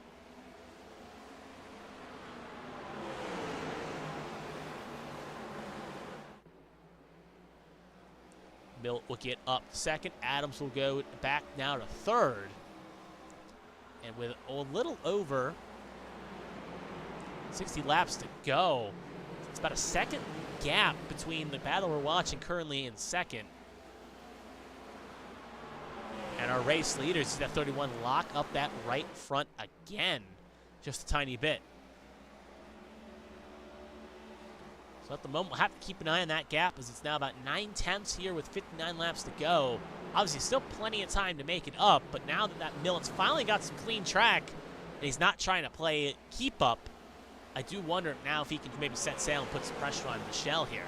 Meanwhile, as well, Adams, Kissenweather, Feather Place, all strong cars on their own right as well, but Adams maybe just gave him a little bit of a curse. Back end kicks out, coming to the start-finish line. And he will fall now to outside the top 10 and continuing to fall. One mistake we saw happen to Gaiman and happen to a few others. This is probably one of the worst times that happened, is now he is down to 15th position. But that will promote Kissenweather up to third as the rest of the field cycles in. A little bit further back, we see a battle shaping up here. Ryan Pennell gets a little loose his own, so I was going to point that battle out. He almost clipped the 60 there. They all keep it relatively clean and all point in the right direction.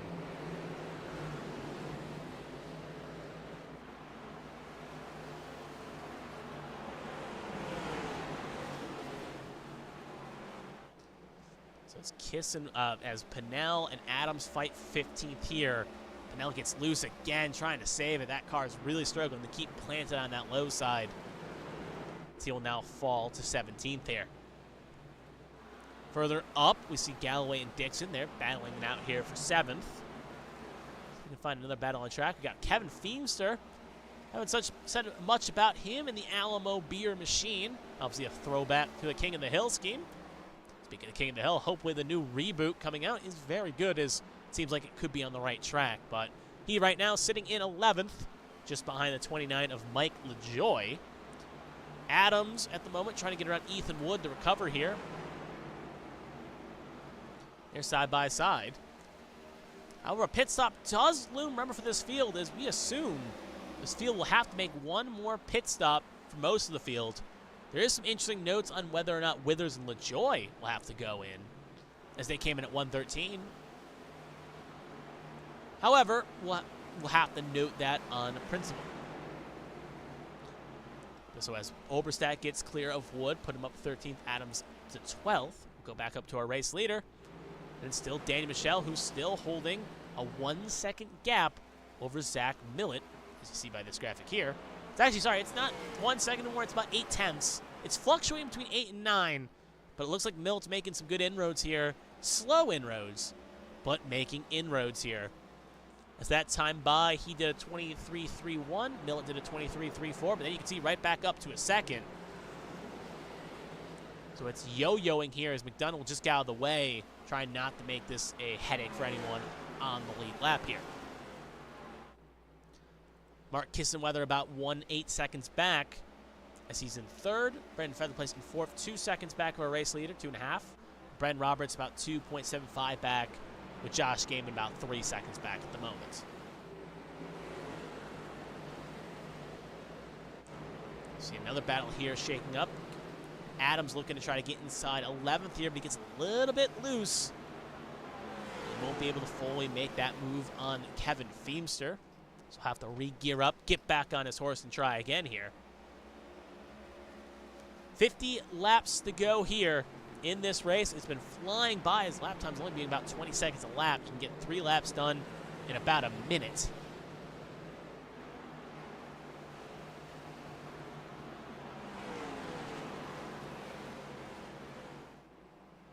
We're looking at the moment, maybe about 15 more minutes, 16 more minutes on the racing surface. Obviously, depending on whether or not this, how this race shakes up.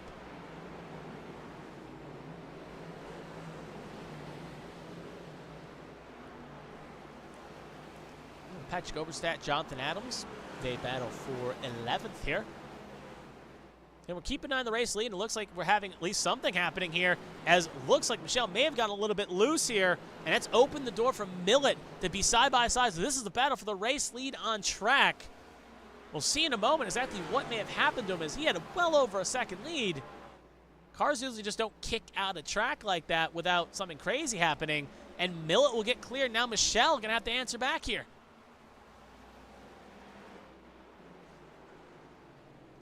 Now, I'm assuming it was a kick out, because obviously we were watching that battle, and it was about 8 seconds. And yeah, you can see even Kissenweather is here. Kissenweather here as well to challenge the phrase. So something has happened to Michelle. Maybe a slight mistake, because there's really no lap traffic around as we'll quickly ride on board with 25. Yeah, no traffic of a note. So it could easily, turn 4 could have caught him out, and that easily could negate a second if you're not careful. Top 3 now pretty much back under a blanket. New life for Zach Millett. Kissenweather trying to make a move on Michelle. Kissenweather's got to be a bit careful. Obviously, as a part-time driver, he's got the right to race and got the right to battle, but you don't want to end up making someone, a playoff driver's day, a lot worse, or at least, you know, a driver trying to contend for the playoffs day, a lot worse.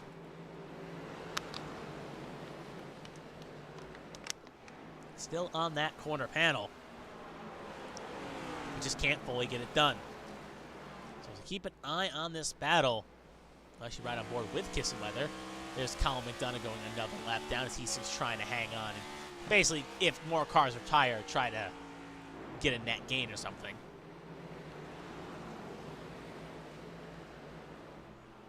So 44 laps to go. Watching the battle now for second. Michelle was looking poised. Just one mistake has put him back in the Lions' Den. He is now beginning really to struggle here. They are now side by side for second.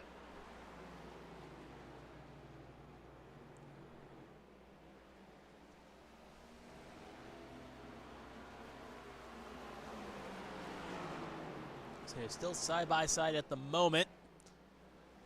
And outside line does have the better line off as they're able to get driven off. Inside line can kind of dictate inward, and you'll see it right there. Put Kissenweather now up the second. one off his car number. They will catch Chris Fleming here. Well, the race leader will catch Chris Fleming, and in turn they will catch him here in a second. Zach Mill will make good inroads here, and will get clear of the 38.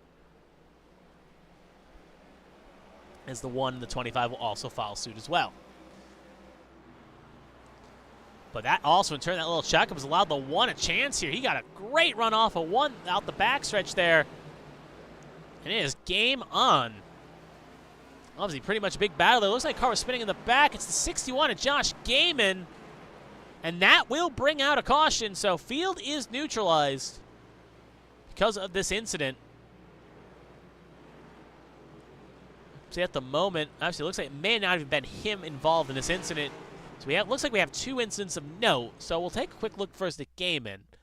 As Gaiman got involved in something, and in turn, it looks like Vordon and Adams may have had something as well. So there's Gaiman. Gets a little bit loose halfway through the corner. It starts to kick, shoots up the road, and then it stops on the backstretch here. And meanwhile, we know Adams and, yeah, you can see right there, Adams stops. So this is not the point of the caution. The point of the caution is going to be a little bit further back here with Vordon and Adams. So Adams just up the road here for Don second. I'm just going to think Adams may just get loose on his own here heading into the corner. He does, and oh! Just 3 separate spins in 3 parts of the track. It ends up just snapping on the 00, and he ends up getting involved in this incident. Then one more look here as well, this time on Jonathan Adams, who indirectly caused the incident with Verdon. Yeah, it just goes in the corner, car kicks a little bit under braking, and then you can see that brake, it just snaps on the 00. Meanwhile, Adams doesn't get hit by anything or hit anyone. So again, really, only thing that really hurts is his, maybe his ego a bit. But other than that, though, relatively unscathed for him and Gaiman. Meanwhile, Vordon gets the worst of this lick.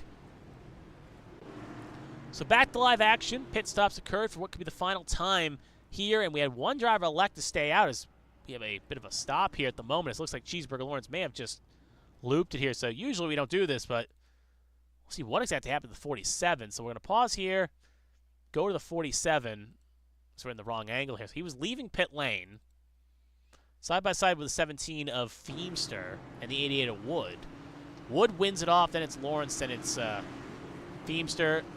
Oh, Lawrence, not really fully aware, ends up kind of colliding with Wood. That checks him up and pretty much turns it into a car park here. As you can see, that's what caused the stack up here. So we may get a 1-lap delay just because of this. And then the 47 looks like he may have beached it and then had a tow to pit lane. So just odd incident for Bob, the Bobsburgers 47. But to continue on to what I was saying before that happened, Ryan Pinnell stays out here as he's going to roll the dice on way old tires here, which is usually is not going to work out. But he's going to take a chance here. He'll be inside row 1. Zach Mill will be outside of row 1. Kissenweather and Michelle will be row 2. Roberts, Feather Place, row 3. Galloway, Withers, row 4. Oberstadt, LaJoy, your 5th row. Should be the last pit stop of the day. Obviously, if we get a late caution, that could open the door for another driver to try something, but 4 tires do seem important. 2 tires as well. However, track position seems to be key. So that may be a situation where a lot of drivers don't roll the dice. However, we only talk about that when it comes. So Pinnell will have control here as we get to go green again. 36 laps to go, and Pinnell struggles already on the restart here. Up the road, right into the 1 of Kissenweather, and that in turn will take Michelle. And then also Varador will pop in, and that is what you don't like to do when you lead the race. Obviously, Pinnell is going to feel very embarrassed about that, and that is going to give some good damage to Michelle and Kissenweather, and in turn, going to really benefit Millet. So obviously, we saw it in live action, but we'll take another look again.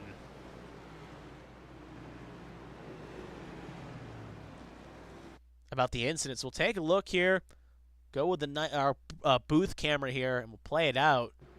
Yeah, it just kicked on old tires for Pinnell. It shot up right in the Kissenweather and spun around Michelle. And even then, it looks like another car hit that. I think it was Tommy Withers that ended up hitting that wall a ton on the high wall there as the rest of the cars began to fan out. So taking a second look again, this time I think it was the 43.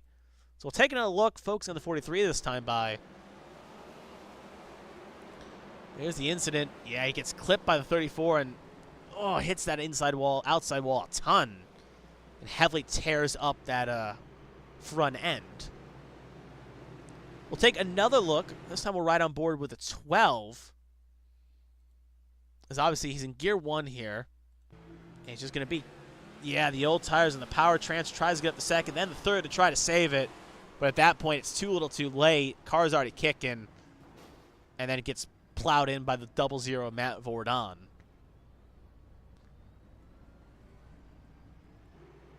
So it gets to be very hectic. And one more look. We'll focus on the one of Kissenweather here. There's the spin. Kissenweather tries to maybe flip the gap here. And just nowhere from to go in his Kroger's machine.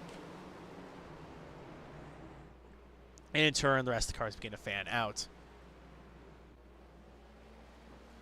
Obviously, Kissenweather in a very interesting spot right now. Second time tonight he's been involved in a restart, a caution before the restart, I should say.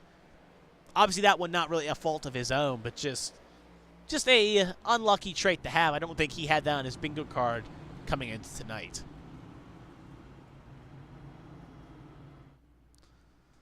So we have 33 laps to go. When we get the green, we should have 31 laps to go. Millett, Roberts, fed the place, Withers, Galloway, LaJoy, Oberstadt, Dixon, Baxter, Gaiman, your top 10. At the moment, we have 19 cars on the lead lap. Pinnell looks like he towed pit lane.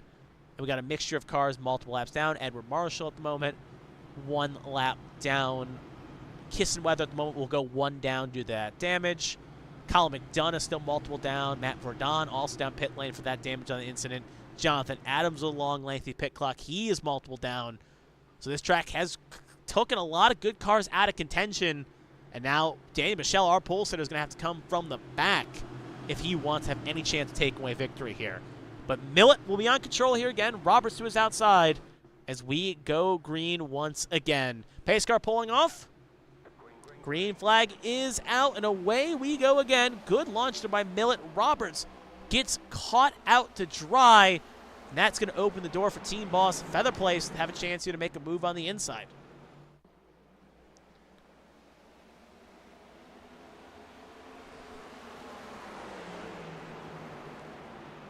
So the Team 1MA and Bowie Esports team owners battling here for second.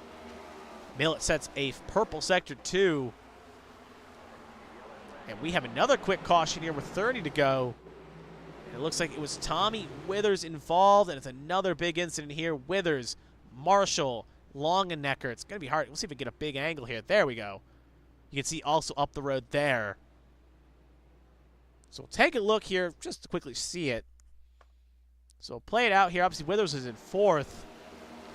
The car just kicks, shoots up the road, similar to what happened we've seen before. And cars fan out. Dila hits Marshall, and Withers hits Lawrence. And in turn, you can see Longenecker get in that piece as well. So we'll take a look, another look. This time we'll focus on Michael Cheeseburger Lawrence here. Obviously, multiple down here, just trying to hope that we get back on the lead lap. There's a smoke up ahead. And obviously, we'll redo this here because obviously, very hard angle to see what exactly happened there. But you'll see him coming down the road here. Yeah, it just hits Withers and then piles in there. It's the outside wall. We'll take a look at Edward Marshall this time. Obviously, he's around Dila. He's 1 down trying to get the lucky dog. And he just gets hooked there by Dila trying to avoid the incident. Piles into George. And they all go the road here. And we'll take one more look. This time we'll focus on Elliot Longenecker.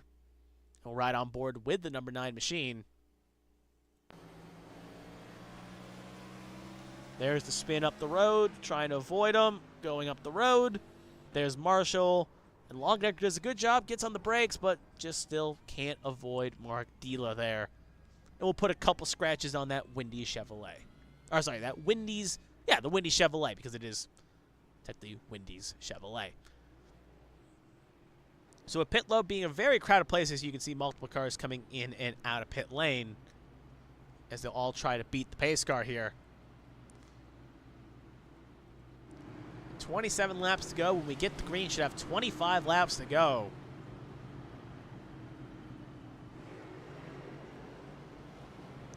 Again, if it stays green, we're looking at maybe 7 minutes of green flag action left, which can go by in a blink of an eye if you're not careful.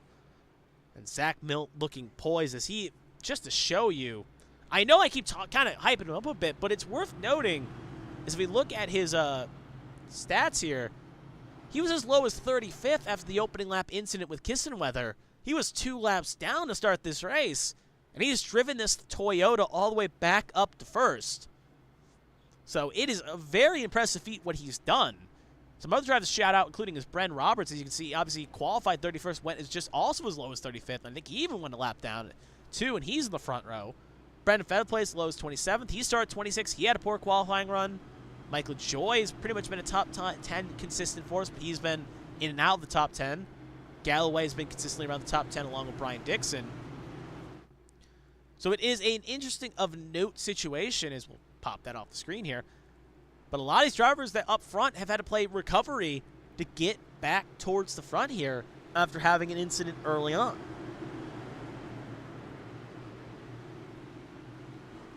So 26, 25 laps to go. Can Millet hang on, or can Roberts and Co. have a chance to make a move? And you can see Featherplace try to push that 31. Benefits of being teammates right there, and he'll give a little shunt to him. And that will give him at least the moment a slight advantage over the 84, but the 84 also timed it pretty well. Going to try to make the run work, but just can't get it done. He'll slot into second. Meanwhile, LaJoy and Galloway here, they're battling for 5th place honors. Purple sector 2 there for Featherplace. So keep an eye on that. Big up the road there, LaJoy. He'll hit the wall. That's going to cost them multiple spots here as they begin to fan out. We're going to cut back to the race leader in a second as it is getting a bit spicy,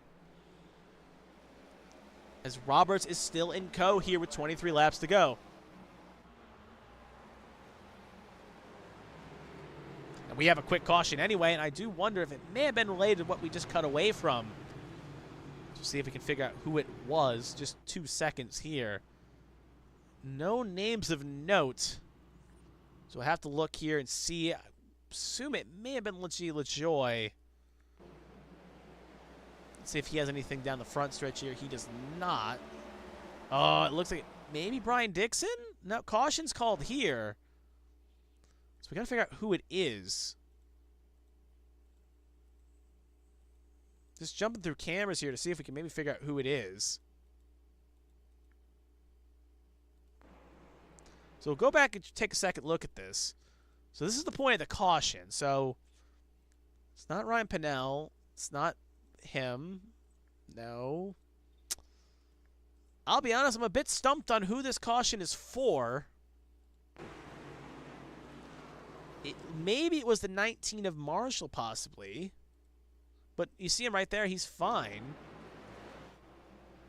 Looks like it may have been Dila. He goes up the road here. Yeah, so we'll rewind just a bit. Yep, looks like we found what it was. Let's take just a quick look at it. It's Mark Dila, Ryan Pinnell, and Alfred George here. And George goes a little bit too deep, clips Dila, and ends up shooting Dila up the road here. And I'm guessing that's what the incident was for, as I'm not seeing anything else of note. So that will be the caution. Looks like it may have been iRacing throned. And we continue on.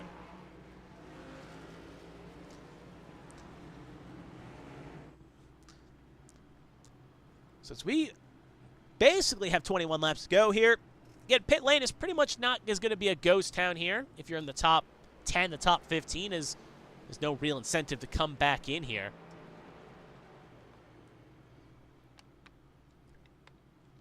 Fuel concerns are mute, as most of these cars have come in at lap 141, and they can easily make it comfortably 40 laps on 1 tank of fuel.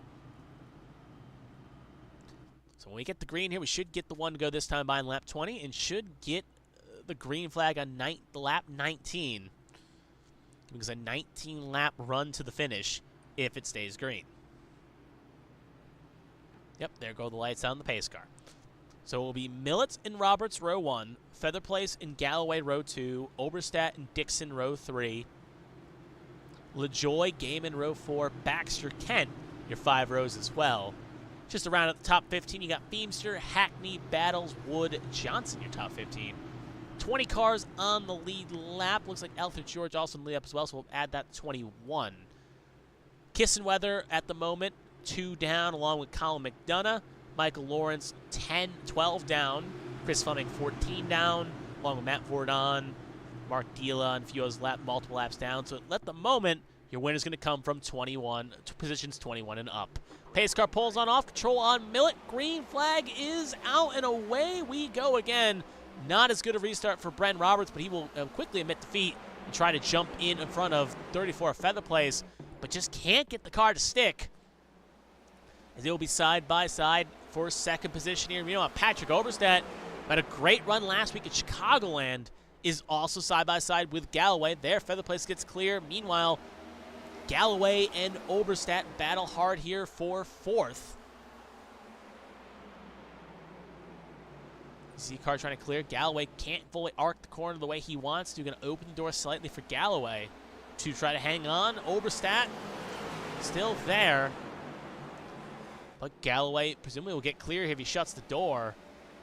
Which he has not done yet. Meanwhile, up front, Zach Millett just had a purple sector of the race. As you can see, we watch also LaJoy go a little bit up the road. Galloway also goes up the corner quickly. And we're keeping an eye on this, but don't worry, we're still watching the lead here in the side-by-side here, at least in my battle boxes. Right now, they're nose to tail.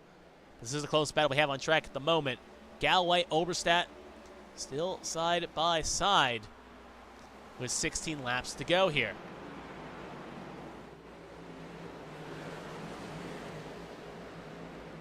So to go with a wide shot here to show you, you can also see, I think that is Keith Hackney and Daniel Michelle. Michelle trying to get back inside the top 10, currently 9th at the moment. As he watches battle, we will have a caution here with 15 to go. And that one is going to be Kissenweather here, which is going to go bad to worse. He is involved with Chris Fleming in something here. As you see both cars, that front end looks a little crinkled, but I think that may have been from the incident with Pinnell rather than this one. So we'll take a look here, focusing on Kissenweather. He's well ahead of Fleming.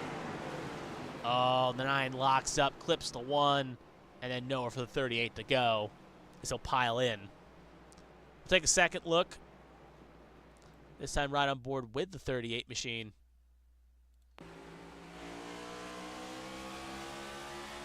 You'll see right again, Longenecker locks up, clips the 1, and Fleming just tries to lock up, but nowhere he can really go, and he'll hit the old El Paso number 1 as they get it fired back around. So back to live action, seeing a couple cars pit. Daniel Michelle electing to come in here, maybe burn a set of 4 tires here, as he's basically not going to go. You got to try something different than the leader. He will come in. Tommy Withers, he'll also be in as well. Ethan Wood will also come in as well. The rest of the cars coming in were cars repairing damage, so unlikely they are coming in for strategy elements. So we'll see in accordance. Again, Michelle's the one to keep an eye on. Obviously, it's going to have to come back from 15th back, but if we keep getting attempts at green-white checkers or more cautions, theoretically, 4 fresh tires could play a factor. But obviously, he's going to need a lot of help to make those tires work here. Because actually, it looks like it's even just a damage repair anyway, so it's not even a strategy element, as he's just going to come down and fix up his car. So back up forward, Millett, Featherplace, Roberts, Galloway, Oberstadt, your top 5. When we get the green, we should have 11 laps to go. Sorry, 10, I should say, as the lights are still on. So we'll have 10 laps to go when we get the green. Inside line seems to be the strong one, but now Featherplace and Millett in co are teammates. Both have found victory this season.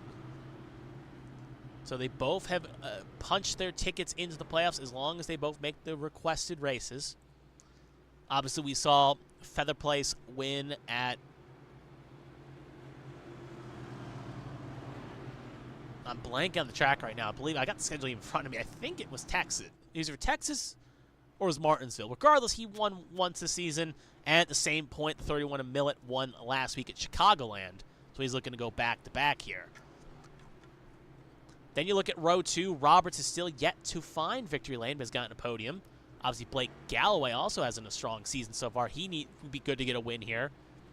Then you got Patrick Oberstadt, who got second last week at Chicagoland, looking to maybe keep that podium run going or even steal a victory. Then Dixon, Gaiman, LaJoy, Kent, and Hackney all looking for first wins of the year, or in Hackney's case, maybe on a part-time schedule, finding victory in that number 69 machine. But it's all going to come down to the restart here. What will Millett do? Obviously, he and Featherplace obviously teammates, but they're also fighting for their own honor. So we'll see who becomes the better driver here. As the pace car pulls off, green flag's out, Millett goes quickly in the zone, and that catches Featherplace to a sleep. As he will now slide into second, shut Roberts down, though, so he'll put a buoy 1-2 in the first 2 spots. Roberts now in third. Galloway hits the wall just a bit in front of Patrick Oberstadt, as they'll be side-by-side here, heading in for 4th position. Meanwhile, I see other battles playing out. Baxter way up the road, almost clips Brian Johnson. As Gaiman as well, trying to rip it around Keith Hackney. Purple sector 2 there for Zach Millett, as he's trying to pull on and hang on to this. 9 laps to go here. Can go by as little as 3 minutes at the pace these drivers are going. Michelle sets purple sector 1 on fresh tires. He's up to 12th. And we'll actually have a quick caution, so never mind. Mute that point. Hold everything. Is again not directly sure who it is, but if I have a hunch, it may be Withers. He's a bit slow, but we'll take a look here and see who was involved. Obviously, being so low speed sometimes doesn't pop up in my name book who it is. Obviously, 4 wide up the road. So I'm even going to take as it's probably going to be here where this incident occurs, and then we'll play it out here. Pinnell, Johnson, yep, they come to blows. Baxter hicks him around. And then you can see the rest battle in. So I said 3 wide usually doesn't work. 4 wide even works less. So we'll go high in the sky here. That's the wrong angle. There we go. So we'll take a look at the 4 wide angle we have here just to see how this got set it up. So right now at the moment, Johnson obviously 2 wide with Feemster and Michelle here for 12. 72 blows the corner, goes up the road. Pinnell tries to split it. They're 3 wide, then 4 wide. And yeah, Johnson's up there. There's really nothing he can do. Pinnell's trying to leave a bit of space, and they kind of collect each other, and they end up spinning and end up bringing out the caution. So 7 laps to go here in this race. I see Colin McDonough get another lap back. Won't get him back on the lead lap, but at least it's another lap that could put him in a chance if caution's precautions to at least get an extra spot or 2. Actually, sorry, it will put him on the lead lap. My mistake. So Colin McDonough back on the lead lap. So 22 cars will be on the lead lap. So apologies to McDonough. He was multiple down when that green flag was running, but now he's back on the lead lap. When we get the green, we should have 4 laps to go. And knowing how quickly a caution, not even a caution, I would say how quickly a restart can go by, I think the betting on favorites right now is going to be that 31 of Zach Millett. As we've seen, he's gotten good launches, good runs, good controls. And because of that, that inside line has been basically the lane to be in on a late restart. And I got a hunch it may show here. But we'll have to see.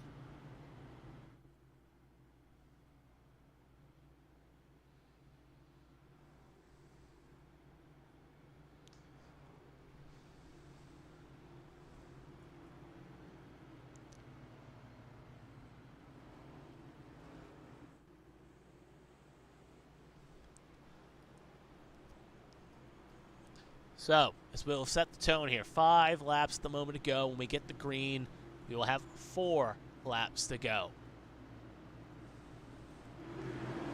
Millett, Featherplace, row 1. Roberts, Galloway, row 2. Oberstadt, Dixon, row 3. LaJoy, Gaiman, row 4. Hackney, Kent, your 5 rows here. Can Millett hang on? Can Featherplace time this restart bet letter? Can this outside line put the challenge on the lead car on the inside line? All those questions will be answered here in just a couple seconds. Green flag is out, and away we go for what could be the final time here at Richmond. Great launch by Millett, and Roberts and Feather Place will be side by side for second. Roberts going to try to get on the inside line here, as they will be side by side for second here, which is what Millett wants to see. Wants to see two cars side by side in his mirror, and that will give him time to set sail. Feather Place will get clear. Purple sector 2 by Millett, as the rest of the cars begin to fan in for position here. Now see a little bit further back, Brian Dixon, Josh Gaiman. Dixon will get clear. Gaiman trying to fold the door here. Oberstadt gets a big overcorrection. That's going to cost him some spots here. 3 wide. Oberstadt going to get boxed out of the line here. We're keeping an eye on this for a second.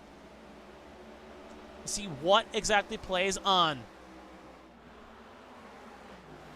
We're going to cut back up to our race leader here, who's got a healthy gap and just had the fast lap of the race last time by.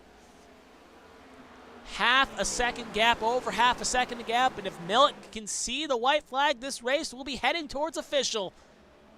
And as he sees the white flag, 1 lap to go here. Or maybe call it. There we go. Had to wait for the graphic to change. 1 lap to go. Half a second to almost a 7/10 gap over Brandon Feather Place. And it will probably be smooth sailing for a man that was 2 laps down to start this race and involved in an opening lap incident. He will recover and return and find victory lane for back-to-back wins. Zach Millett, your winner here tonight at Richmond. Brandon Feather Place brings it home in second.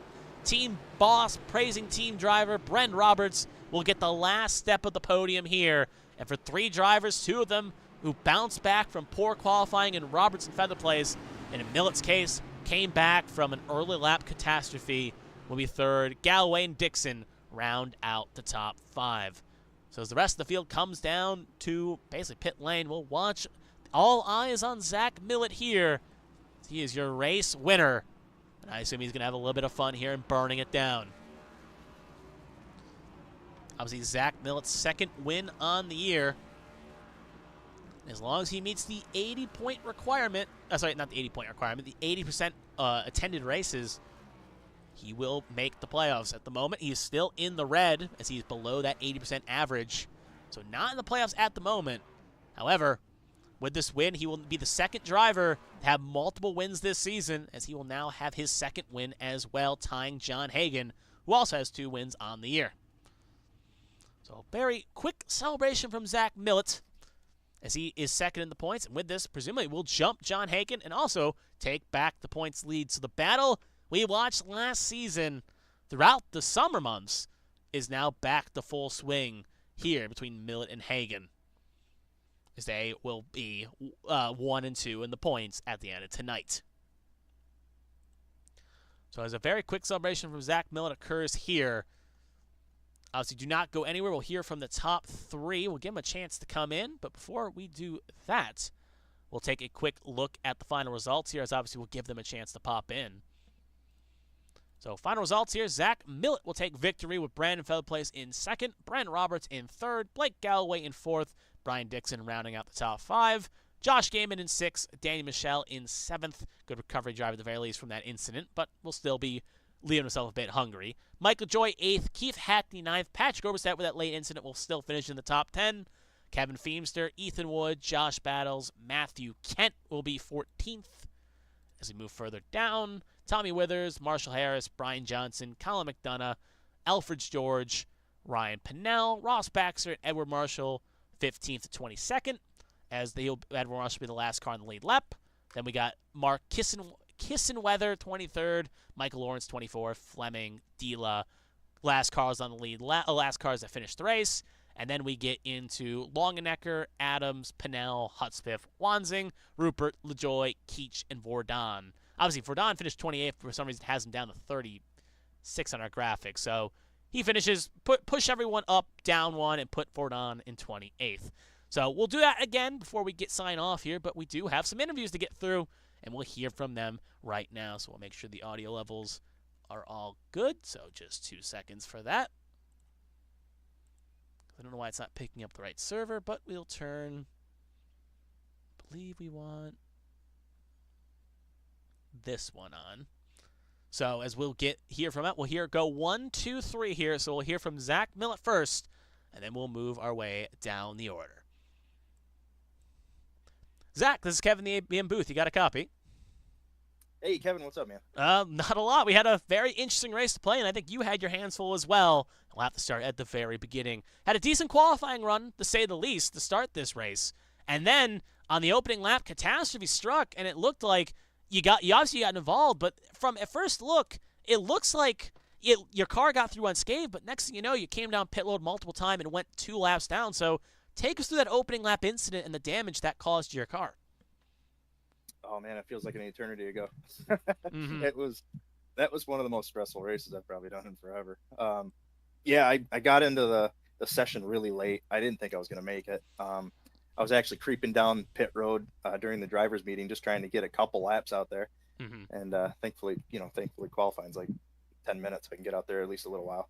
But yeah, I got real loose coming out of 4 on the qualifying lap, on the second lap, the hot lap, and I think it was going to be a high 4, maybe a low 5, and I just completely threw it away. So, but yeah, the first wreck there, I don't know, it seemed like somebody lit it up in first gear and came up. I didn't really see much, but I got hit real late after that, and it messed the car up pretty good. So I think it was like almost 2 minutes of damage. Mm-hmm. So being a short track, it's, you don't really need the aero, but I mean, I don't know, these things are sensitive, it seems like, and just took my time, got it fixed, used the stages to my advantage, and wanted to at least get to the last stage with a semi-fresh car. And it did clearly work out. You spent your time fixing it, went down, got back up, and obviously used the caution to your advantage, like you said. And then even halfway through, it looks like then you rear-ended McDonough, I believe it was.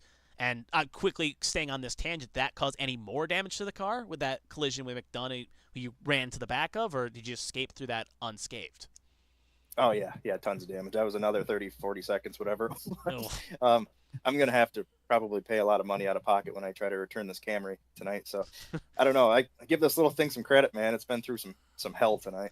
Yeah, I mean, hey, winner's purse definitely will smooth over the money you'll have to return back for the damages. But looking further on, obviously, first 2 stages, you recovered back, got the 7th, and then with the fresh track and finally opportunity, you got your car up the 2nd, and you're hunting down Michelle. And obviously, while we were kind of looking away, the gap was 8, 9 tenths, and then you caught Michelle and were battling for the lead. So, because we didn't really fully see it, what happened to Michelle there that allowed you to gain those 8 tenths? Was it something that happened to Michelle, or were you just putting the hammer down?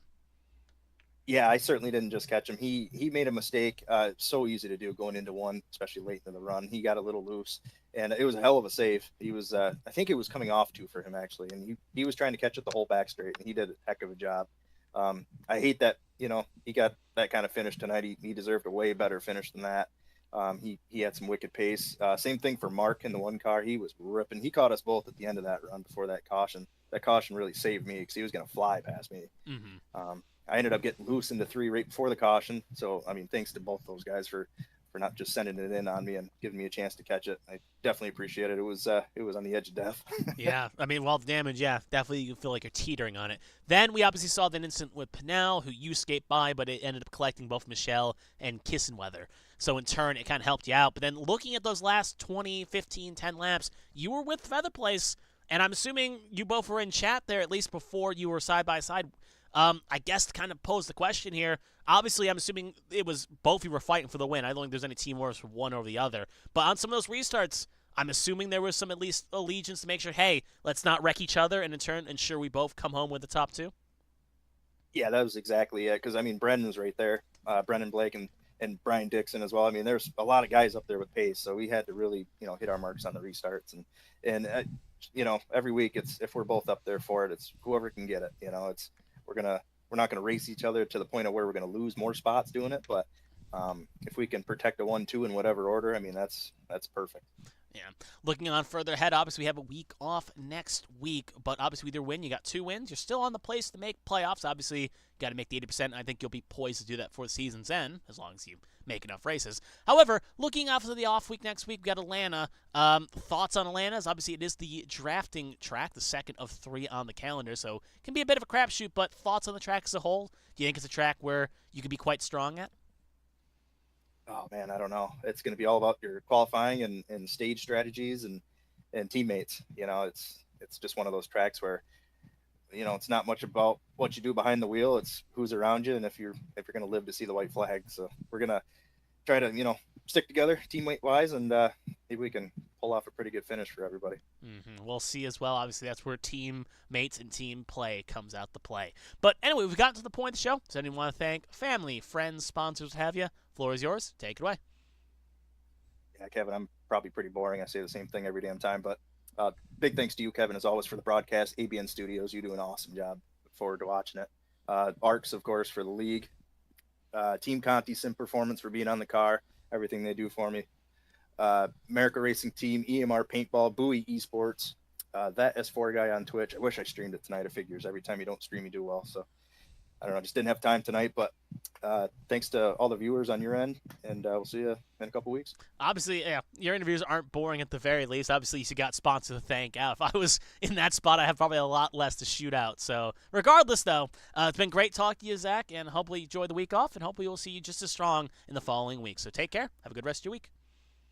You as well. Thanks, man. And that was our race winner, Zach Millett, and that will move us right down from team driver to team boss. We'll hear Brandon for the place next. Brandon, this is Kevin, the ABN booth. You got a copy? I do. All right. Obviously, you finished second here, and obviously you had a interesting qualifying to say the least, but again, drove your way up, played some strategy to perfection, and came home with the top 3. But we got to start at the beginning. So looking at qualifying again, you seemed to struggle at least a little bit, as you probably, with the speed you had, it didn't show in qualifying. So what exactly happened on your qualifying runs?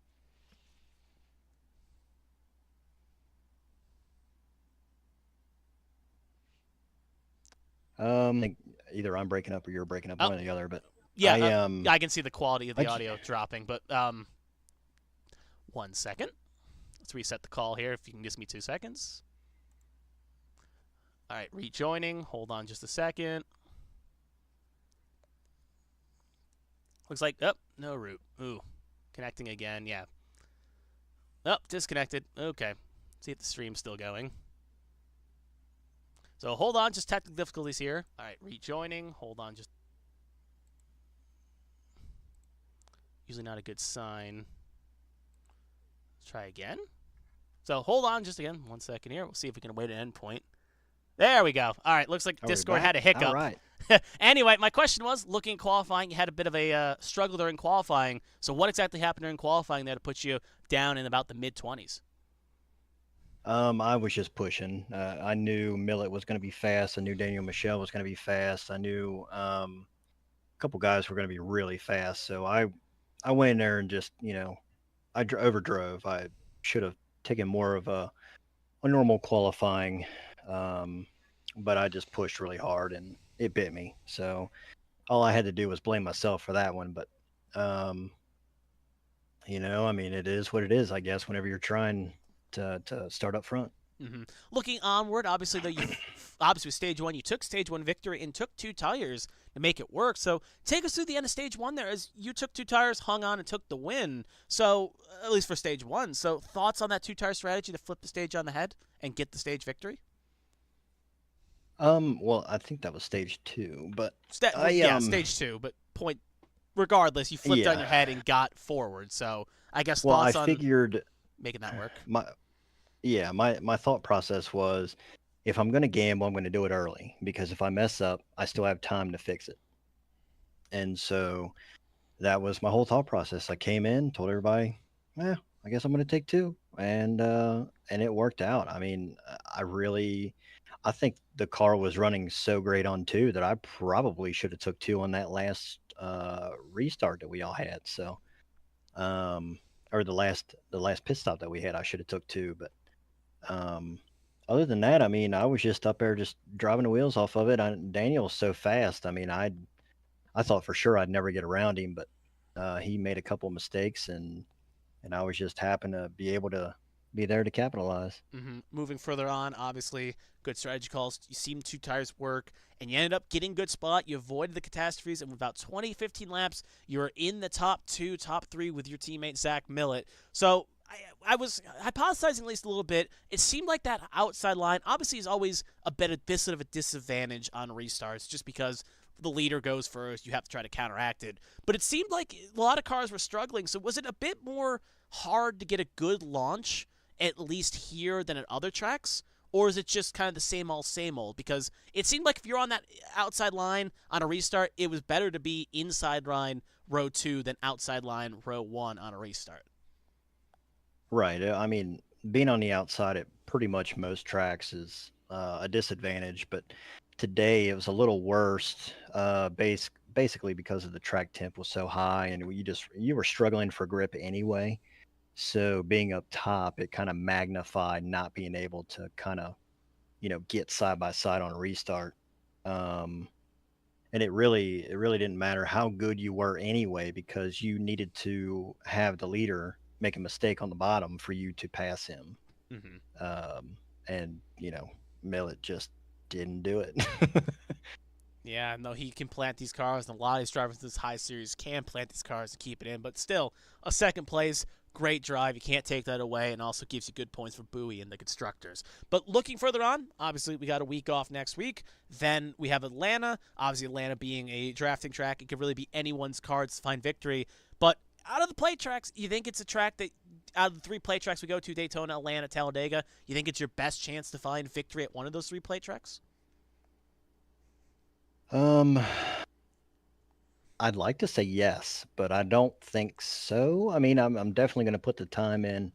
I'm definitely going to give it my all. I think here at Bowie Esports, I think we're all pretty good at these types of tracks. So, hopefully I can lean on my teammates a little bit, and they can kind of coach me through and help me a little bit at this particular track.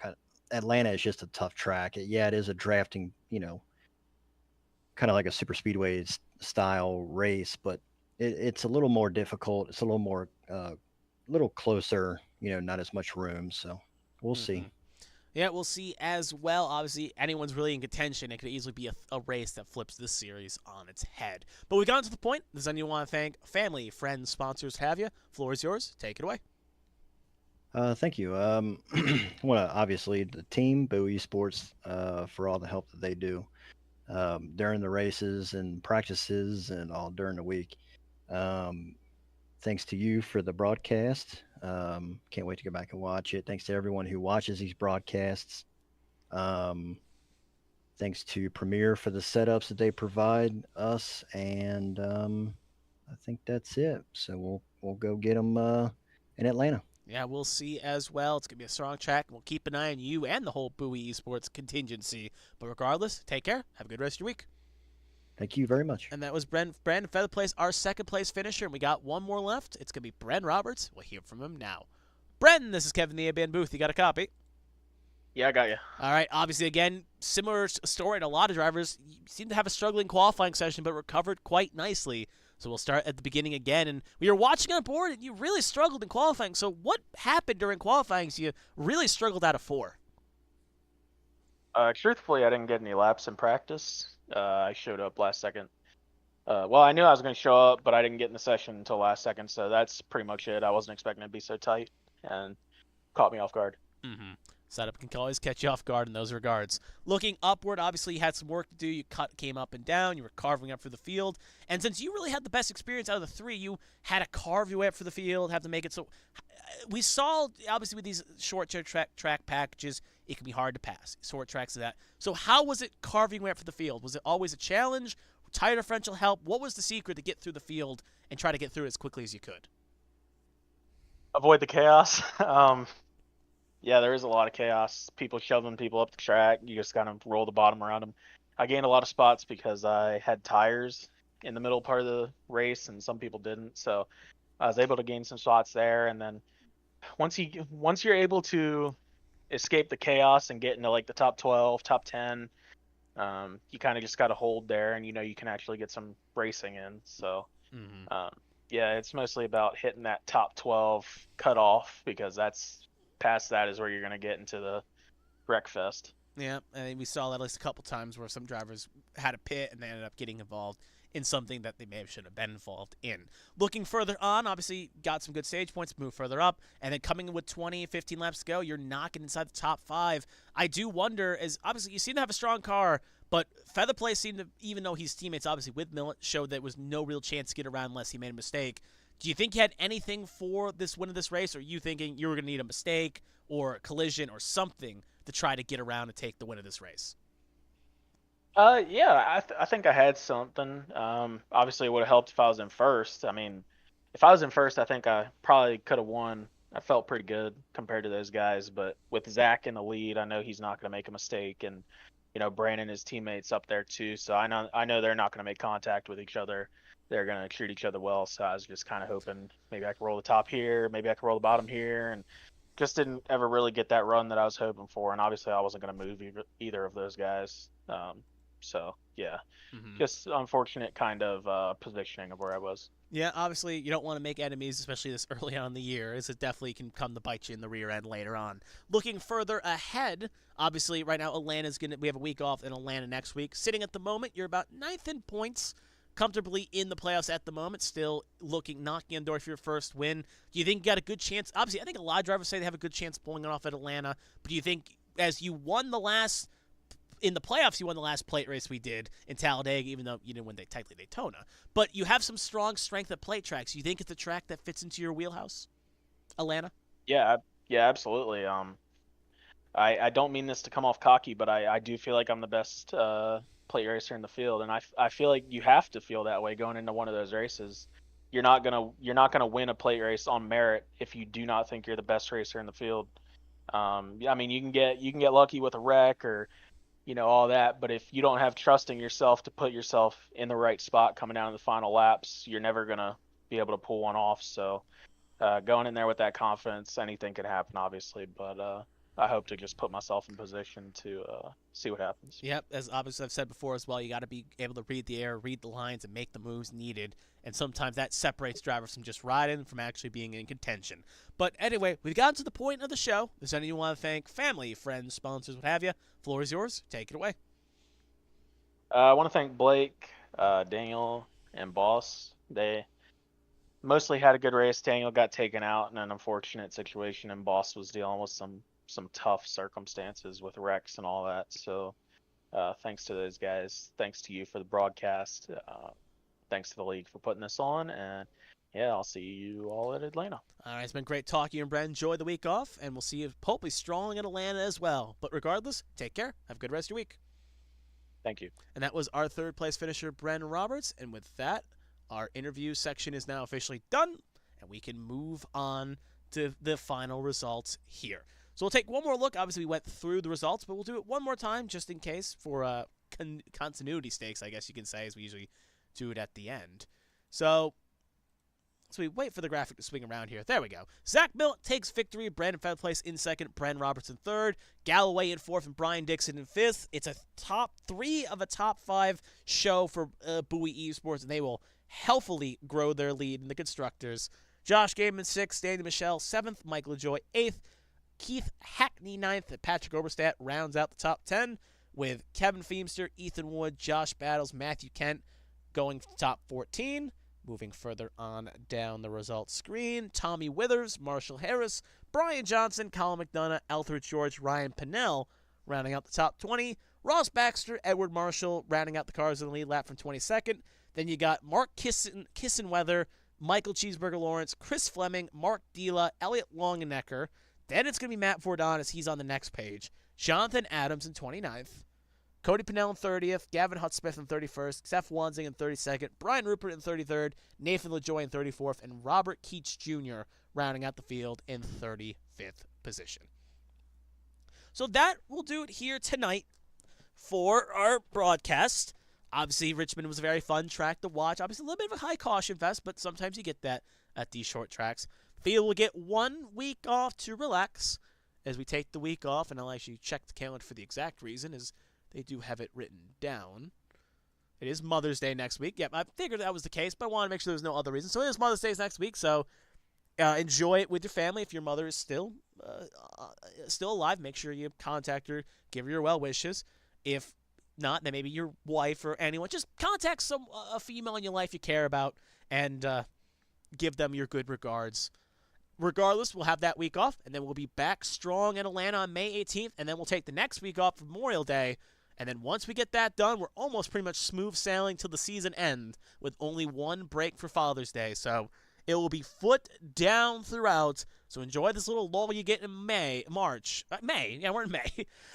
You can see it's been a long day. But enjoy the break you get in May, because once we get past the little high and low tides, it will be smooth sailing. And by the end of it, we will crown a champion in Michigan on September 7th.